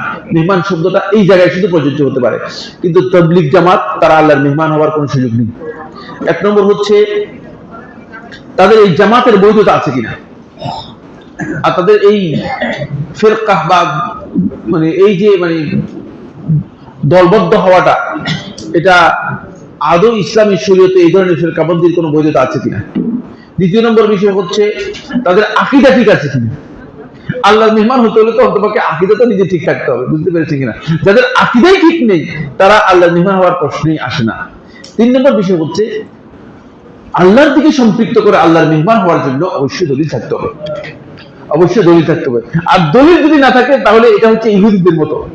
ইহুদিদের বক্তব্য কি? ইহুদিরা বক্তব্য আল্লাহ তাআলা কোরআনের মধ্যে বলেছে ক্বালু নাহনু আবনাউল্লাহি ওয়া আহিব্বাউহু, তারা বলে যে আমরা আল্লাহর সন্তান সন্ততি এবং আল্লাহর খুব প্রিয় বান্দা। এটা ইহুদিরা বলে, বুঝতে পেরেছে? তো আল্লাহ তাআলা বলছে যদি আল্লাহ এত প্রিয় বান্দা হয় তাহলে আল্লাহ তাআলা তোমাদেরকে এত আযাব দিচ্ছে কেন? আল্লাহর আযাব থেকে তোমরা রেহাই পাচ্ছ না কেন? তো এরাও এই দাবি করা মূলত ইহুদিদের দাবির মতো, এটা গলত দাবি, গলত দাবি। কারণ দলিল ছাড়া এই দাবি করার বৈধতা নেই। আপনি যদি বলেন যে আমি আল্লাহ তাআলার মানে কাছাকাছি লোক, দলিল কি? দলিল আছে কিনা? দলিল না থাকলে এই কথা বলার কোনো বৈধতা নেই। জর্দা খাওয়া যাবে কিনা? জর্দা খাওয়া জায়েজ? জর্দা খাওয়া কি জায়েজ নেই। জর্দা খাওয়া আলেমদের মধ্যে কেউ কেউ হারাম বলেছেন, কেউ কেউ বলেছেন যে এটা জায়েজ নেই। তবে জর্দা খাওয়া এটা অনেকটা এই যে সিগারেট খাওয়ার মতোই। সিগারেট খাওয়ার ব্যাপারে এই যুগের আলেমরা সবাই কি করেছেন? এটাকে হারাম বলেছেন। সুতরাং এটি হারাম পর্যায়ে না হলেও মানে অবশ্যই নিষিদ্ধ, কোনো সন্দেহ নেই। আসসালামু আলাইকুম। ওয়ালাইকুম সালাম। শোবার সময় 3 কুল পরে আগে হাত ফু দিতে হবে নাকি পরে ফু দিতে হবে? শরীরের মাসে করতে হবে, এটি ইজতিহাদি মাসআলা, দুটাই জায়েজ রয়েছে। যদি কেউ আগে হাতে ফু দেন তাও পারেন, আর মূলত কোরআন কারীমের আয়াত তেলাওয়াত করে ফু দেওয়াটাই হচ্ছে সহি বক্তব্য। সম্ভবত হাদিসের বক্তব্যের মধ্যে মানে কি রয়েছে, কিছুটা ভুল রয়েছে। সূরা নাহলের 36 আয়াত, তাগুত কারা? বর্তমান যারা আল্লাহর বিধান দ্বারা ফয়সালা করে না তারা কি তাগুত? না, তাগুতের পরিচয় রয়েছে। তাগুত হচ্ছে যে সীমালঙ্ঘন করে, মানে বান্দার যেই সীমা আছে এই সীমা লঙ্ঘন করে আল্লাহর সীমায় নিজেকে কে নিয়ে গিয়েছে, সে হচ্ছে তাগুত। সে হচ্ছে কি? তাগুত। যদি কেউ, রাসূলুল্লাহ সাল্লাল্লাহু আলাইহি ওয়াসাল্লাম তাগুতের পরিচয় করে দিয়েছেন। যদি কেউ এমন হয় যে সে পছন্দ করে যে মানুষ আমার ইবাদত করুক, তার সন্তুষ্টির মাধ্যমে তাকে, সে হচ্ছে তাগুত। কুল্লু মুতাইন বিগাইরিল্লাহি বিগাইরি হক, অন্যায়ভাবে প্রত্যেক ওই ব্যক্তি যে মানুষের আনুগত্য গ্রহণ করে থাকে, কোন ধরনের হক তার নেই, মানে মানুষের আনুগত্য নিয়েছে আল্লাহর হক নষ্ট করে, সে হচ্ছে তাগুত। আর সবচেয়ে বড় তাগুত হচ্ছে শয়তান। আসসালামু আলাইকুম। ওয়ালাইকুম সালাম। জামাত শিবিরের প্রধান সমস্যাগুলো কি কি? এটা আমাদের আলোচ্য বিষয় নয়, আলোচ্য বিষয়ের সাথে মোটেও সম্পৃক্ত বিষয় নয়। কেউ যদি উজুর শুরুতে বিসমিল্লাহ বলতে ভুলে যায় তাহলে তার করণীয় কি? তার আর কোনো করণীয় নেই, তার উজু হয়ে যাবে। এটা জুমহুর উলামায়ে কেরাম বলেছেন। জুমহুর উলামায়ে কেরাম বলেছেন, শুধুমাত্র শেখ আব্দুল আজিজ আব্দুল বিন বাজ রহমাতুল্লাহ তার ফতোয়ার মধ্যে বলেছেন যে সে গুনাহগার হবে, সে গুনাহগার হবে, কিন্তু কিছু করতে হবে না। সূরা আল মায়দা আয়াত 44, 45, 47 ব্যাখ্যা একেবারে স্পষ্ট ব্যাখ্যা। এখানে বোঝানো হয়েছে যে ব্যক্তি আল্লাহর বিধানকে উপেক্ষা করে গায়রুল্লাহর কোন বিধান দিয়ে হুকুম দেয়, সেই ব্যক্তির বিধান কোন সন্দেহ নেই, তারপরে কাজটি কুফরি হবে, সেই কাজটি কুফরি হবে, কোনো সন্দেহ নেই। কাশির সিরাপ অতিরিক্ত খেলে গুম নেশা হয়। হাদিসে যার বেশি হারাম তার অল্প হারাম। এখন সর্দির জন্য কাশি সিরাপ, এই ফালতু কথা। কাশি সিরাপ খাওয়া জায়েজ রয়েছে, এগুলো আপনি যে হাদিস না বুঝিয়ে হাদিসের ব্যাখ্যা করলে তো হবে না, হাদিসের জ্ঞান রাখতে হবে। না, হাদিসের ব্যাখ্যা মুখে কোনো প্রশ্নই নেই, মুখে কোনো প্রশ্ন আমরা নেই না। না, আপনি মানে মুখে প্রশ্ন করার কোনো সুযোগ নেই, যে লিখিত দেন। যেটা বলছি, আমি হানাফি এলাকাতে থাকি। খায়রুল কুরুনে কারা? খায়রুল কুরুন হচ্ছে সাহাবায়ে কেরামগণ। সাহাবায়ে কেরামগণ হচ্ছে খায়রুল কুরুন। যেহেতু রাসূলুল্লাহ সাল্লাল্লাহু আলাইহি ওয়াসাল্লাম তাদেরকে বলেছেন খায়রুল কুরুনে কারনি সুম্মাল্লাযিনা ইয়ালুনাহুম সুম্মাল্লাযিনা ইয়ালুনাহুম, সাহাবায়ে কেরামরা হচ্ছে খায়রুল কুরুন। মুহাইমিন পাটোয়ারি, উনি একজন অর্থনীতি বিশেষজ্ঞ। এটা কি প্রশ্ন লিখে নিয়ে আসছেন? ইউটিউবে ইসলামিক অর্থ ব্যবস্থা নিয়ে লেখালেখি ও কন্টেন্ট তৈরি করেন দেশ ও বিদেশে। ওনার আলোচনা উনি স্পষ্ট করে বলেছেন যে ইসলামের লেবেল লাগিয়ে ইসলামিক ব্যাংকিং সিস্টেম চলছে, 100 মধ্যে 20 ইসলামিক, বাকি 80% সুদভিত্তিক। উনি এইগুলো বলছেন কারণ উনি একজন মুসলিম হিসাব সুদের বিরুদ্ধে মানুষকে সঠিক তথ্য জানার দায়িত্ব মনে করেন। তাই তিনি এই শুধু ব্যাংকিং খারাপ দিক ও ইসলামী অর্থনীতি থাকলে কি কি ভালো হতো তা বোঝানোর চেষ্টা করছেন। তাহলে আমার প্রশ্ন হলো, এই কথাগুলো কি আলেম ছাড়া বেশিরভাগ আলেমরা সরাসরি বলেন না? কিছু আলেম ছাড়া বেশি বলেন না কেন যে ইসলামী ব্যাংক যত আছে তার সকল ব্যাংকিং গুলো সুদী ব্যাংক? মানে বক্তব্য শুদ্ধ না, কেউ তার নিজস্ব গবেষণা পেশ করতে পারে, কিন্তু গবেষণা পেশ করলে যে তিনি সঠিক বলেছেন শুদ্ধ নয়। একটা হচ্ছে আমি সুদকে মানে হারাম ঘোষণা করে আমার সমস্ত লেনদেন থেকে সুদকে কি করলাম? প্রত্যাহার করলাম। আর হচ্ছে সুদকে আজান দিয়ে ঘোষণা দিয়ে সুদ নিলাম, দুটো এক জিনিস নাকি? কোন জাহেলে বলেছে? জাহেলকে আমার কাছে নিয়ে আসেন, কোন জাহেলে বলেছে? পলিসি জানতে হবে। পলিসি যদি আপনার সুদ ভিত্তিক না হয়, সুদের চুক্তি যদি না হয়, তাহলে সেটা সুদ হবে না। যেটা যাদের জ্ঞান নেই তারা জ্ঞান নেওয়ার জন্য চেষ্টা করবেন, কারণ কে বললো না বললো, কি বললো না বললো, কত রকম কত কথা বলবে, এগুলো বললেই যথেষ্ট হয়ে যাবে না। খেয়াল রাখতে হবে যে যাদের জ্ঞান নেই তারা মানে ফতোয়া দেবেন না, তারা আলোচনা করবেন না। সুদ এর চুক্তি যদি আপনার না হয় থাকে, আপনার সাথে আমার যদি সুদের চুক্তি না হয় থাকে, আপনি সুদ করতে গেলেন, বুঝতে পেরেছেন কিনা? সুদের চুক্তি তো আমি আপনার সাথে করি নাই। এখন আপনি যে বিষয় সম্পর্কে জ্ঞান রাখেন না, সেই বিষয় সম্পর্কে আন্দাজে ফতোয়া দিলে, আন্দাজে বক্তব্য দিলে তো ভুল করবেন না, কোনো সন্দেহ নেই, এবং আন্দাজে কথা বলবেন। এখানে ইসলামী ব্যাংকিংগুলোতে সিস্টেম এবং পলিসির মধ্যে সুদের কোনো স্থান নেই। আর ক্লায়েন্ট যারা আছে তারা শুদ্ধ তার দূরের কথা, বরং সে তার হকেই পায় না। আপনি তো জানেন, আপনি যে জ্ঞান নেই তিনি কোথায় বলবেন, তিনি তার হকেই পান না। কারণ হচ্ছে নর্মাল ব্যাংকগুলোতে আপনার কাছ থেকে যখন ডিপোজিট নেই তখন তারা আপনাকে সুদ দেয়, কিন্তু ইসলাম ব্যাংক 1 টাকাও আপনাকে দেয় না। কিন্তু সে তো এই টাকা থেকে ব্যবসা করতেছে, মানে আপনি মনে করেন একজন লোক যদি 30 টাকা করে জমা দেয়, 2 কোটি মানে লোকের কি রয়েছে, অ্যাকাউন্ট হয়েছে, তো 30 টাকা করে 2 কোটি লোকের অ্যাকাউন্টে কত কোটি টাকা হয়েছে চিন্তা করেছেন? ইসলাম ব্যাংকিং কত কোটি টাকা হয়েছে। তো এই টাকা তো সে ব্যবসা করতেছে, বিশাল অঙ্কের ব্যবসা করতেছে, অনেক বিশাল বড় পোর্টফোলিও তার রয়েছে। এখন সেখানে সে অনেক বিশাল ব্যবসা করতেছে, কিন্তু আপনাকে 1 পাইয়ে দেয়নি, দেখছেন? যেগুলো বুঝেন না সেগুলো সম্পর্কে কথা, যাদের জ্ঞান নেই বুঝেন তারা এগুলো তো ঢুকেন না। আমার যদি মেডিকেল সায়েন্স সম্পর্কে প্রশ্ন করেন, আমি মেডিকেল সায়েন্স উত্তর দিই না, কারণ আমি জানি না এই বিষয় সম্পর্কে। বুঝতে পেরেছেন? এই বেচারা যিনি, এটা হলো একদল লোক আছে যারা অন্যদের এজেন্ডা বাস্তবায়ন করে। আপনি মানে ইসলাম ব্যাংকের বিরুদ্ধে কথা বলতেছেন, সুদী ব্যাংকের বিরুদ্ধে তো আপনি কোনো বক্তব্য দিচ্ছেন না। সুদী ব্যাংকের বিরুদ্ধে তো আপনার বক্তব্য দেখি না, কারণটা কি? ইসলাম ব্যাংকিং এর বিরুদ্ধে বক্তব্য দিচ্ছেন কেন? মানে আপনি সুদী ব্যাংকের এজেন্ডা বাস্তবায়ন করতেছেন মূলত ইসলাম ব্যাংকের বিরুদ্ধে বলার জন্য, অথচ আপনার টাকাগুলো সুদী ব্যাংকে আপনি রাখতেছেন। এখন তো মানুষের টাকা ঘরে রাখতে পারবে না। আপনি তো আজকে কথা বলতেছেন, আমি তো বলতেছি যে আরো 20 বছর পরে আর টাকাই থাকবে না, কারণ এই যে কারেন্সি আছে না, কাগজি কারেন্সি, এটা কার্ডে চলে যাবে, প্লাস্টিক হয়ে যাবে, প্লাস্টিক কারেন্সি হয়ে যাবে, এবং হয়ে গেছে। পৃথিবীর বিভিন্ন দেশে প্লাস্টিক কারেন্সি হয়ে গিয়েছে। প্লাস্টিক কারেন্সি বুঝছেন কিনা? কার্ড হয়ে যাবে। তো হ্যাঁ, তো শুধু মানে টাকা আর মানুষের কাছে থাকবেই না, বুঝতে পেরেছেন? এখনো ইউরোপের অনেক জায়গাতেই টাকা নেই, টাকা তার কাছে থাকে না, সব প্লাস্টিক কারেন্সি হয়ে গিয়েছে। কারণ এই টাকা আর মানুষ বহন করবে না, শুধুমাত্র ট্রান্সফার হয়ে যাবে। যেহেতু আমাদের এই দেশ মানে এগুলো অনুন্নত দেশ, এই জন্য এই অবস্থা এখনো নিচের দিকে রয়ে গিয়েছে। তখন প্লাস্টিক কারেন্সি গুলো আপনি তখন কি করবেন? আপনার তো কোনো মানে এখানে কোনো ওয়ে নেই যে আপনি কি করতে পারেন, মানে টাকা আপনার কাছে, আপনার পকেটের পুরো টাকাটাই তো আপনার মালিকানাধীন না, ঠিক না? এখন আপনি যে অতিরিক্ত বলতেছেন, যেগুলো সম্পর্কে জ্ঞান রাখেন না, এগুলো আন্দাজে কথা বলার কোনো সুযোগ নেই।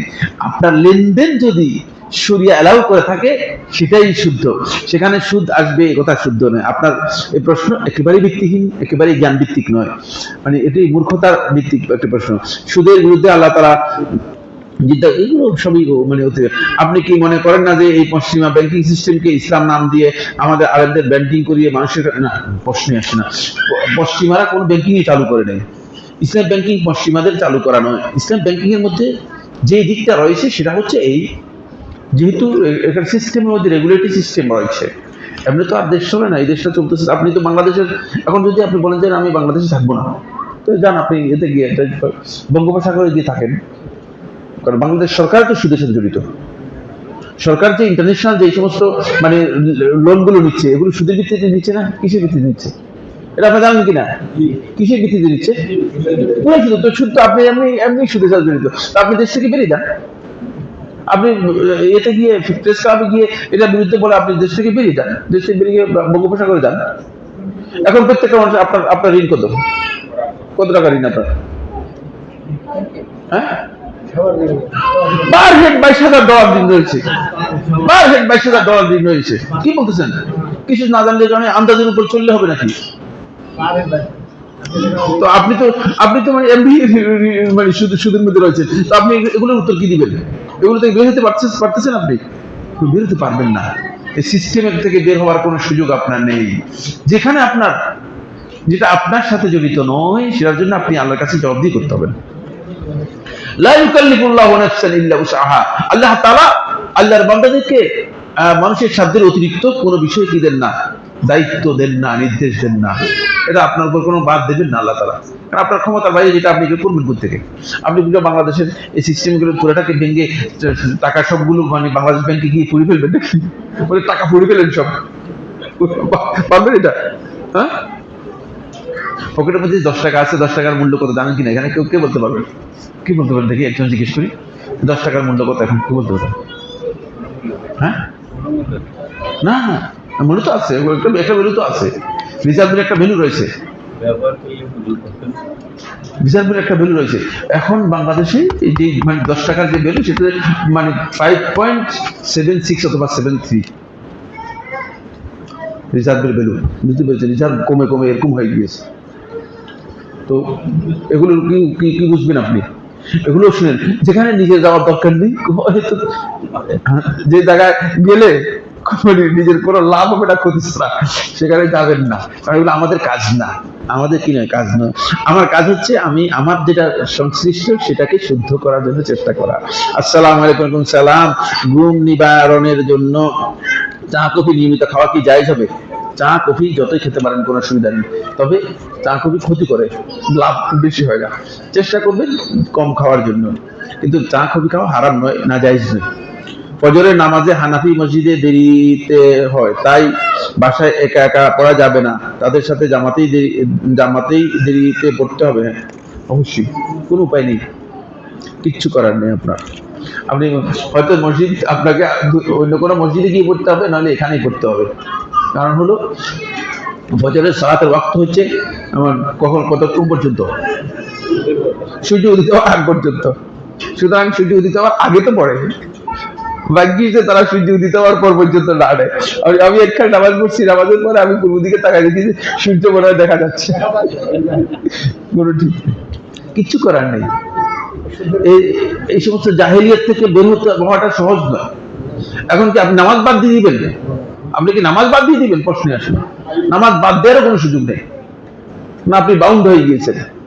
আপনি মানুষদেরকে বুঝাতে হবে, মানুষদেরকে জ্ঞান দিতে হবে। হয়তো আল্লাহ তাআলা অবস্থার পরিবর্তন করতে পারেন না, একা একা নামাজের কোনো বিধান নেই না, ওই শুধুমাত্র মহিলা হলে পারবেন। যে কোনো রাসূলের নামের শেষে সাল্লাল্লাহু আলাইহি ওয়াসাল্লাম বলা যাবে কি? হ্যাঁ, সাল্লাল্লাহু আলাইহি ওয়াসাল্লাম শব্দটা রাসূলদের ক্ষেত্রে বলা জায়েজ। সালাতের বক্তব্য থেকে সাবধান। মানহাজের অর্থ কি সংক্ষেপে ব্যাখ্যা করুন। মানহাজ অর্থ হচ্ছে রাস্তা, পথ, পদ্ধতি। মানহাজ বলতে বোঝানো হয় তাকে যেটি, সেটা হলো দাওয়াত এবং তারবিয়তের ক্ষেত্রে ইসলাম যে দিক নির্দেশনা দিয়েছে, সেক্ষেত্রে আপনি কোন পথ অনুসরণ করবেন, আপনার পথটা কি হবে, পদ্ধতিটা কি হবে, এটার নাম হচ্ছে মানহাজ। এটার নাম হচ্ছে কি? মানহাজ। মানে কাজের পদ্ধতিটা কি বলা থাকে মানহাজ। কাজটা কিভাবে সম্পাদন করবেন, কোন ওয়েতে সম্পাদন করবেন, এটাকে বলা থাকে মানহাজ। মানহাজটা এটা সালাফদের আমল থেকে আমরা কি করেছি? উদ্ঘাটন করেছি। সাহাবায়ে কেরামদের এবং রাসূলুল্লাহ সাল্লাল্লাহু আলাইহি ওয়াসাল্লাম আমল থেকে সেটা উদ্ঘাটন করা হয়েছিল।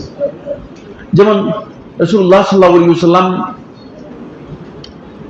যখন মক্কা বিজয়ে প্রবেশ করলেন, আল্লাহ নবী সাল্লাল্লাহু আলাইহি ওয়াসাল্লাম, তখন রাসূলুল্লাহ সাল্লাল্লাহু আলাইহি ওয়াসাল্লাম এখানে একটা পদ্ধতি অনুসরণ করেছেন। রাসূলুল্লাহ ইচ্ছা করলে বলে দিতেন সাহাবায়ে কেরামদেরকে, চোখের সামনে যত কাফের দেখবা সবাইকে হত্যা করো, আমাকে বের করে দিয়েছে। এটা কিসের পদ্ধতি হতো? এটা যেহেতু আমি বিজয় লাভ করেছি, দাম্ভিকের পদ্ধতি, আমার এখন ক্ষমতা আছে, ক্ষমতা দেখালাম। বুঝতে পেরেছেন কিনা? প্রতিশোধ নিলাম। করতে পারতেন কিনা? পারতেন, কারণ এটা কাফের। আল্লাহ রাসূল সাল্লাল্লাহু আলাইহি ওয়াসাল্লাম বাড়িঘর দখল করে ফেলেছে। শুধু দখল করেছে তা নয়, বাড়িঘর থেকে বের করে দিয়েছে। এটা আল্লাহ রাসূল সাল্লাল্লাহু আলাইহি ওয়াসাল্লামের বিরুদ্ধে গিয়েছে। এটা করতে পারতেন, কিন্তু করেন নাই। রাসূলুল্লাহ বললেন যে আজকে তোমাদেরকে বললাম যে লা তাসরিবা আলাইকুমুল ইয়াওম, আজকে তোমাদের কারো প্রতি আমার কোনো ধরনের প্রতিশোধ নেই, সবাইকে ক্ষমা করে দিলাম, শুধু 2-3 জন। এটা হচ্ছে মানহাজ। বুঝতে পারলাম কি এটাকে কি বলা হয়? মানে একটা উদাহরণ দিয়েছি, অনেক লম্বা বক্তব্য রয়েছে, সময় নেই, যে সময় শেষ হয়ে গেছে। ইমাম সাহেব জোরে সূরা ফাতিহা পড়লে মুক্তাদি কি সূরা ফাতিহা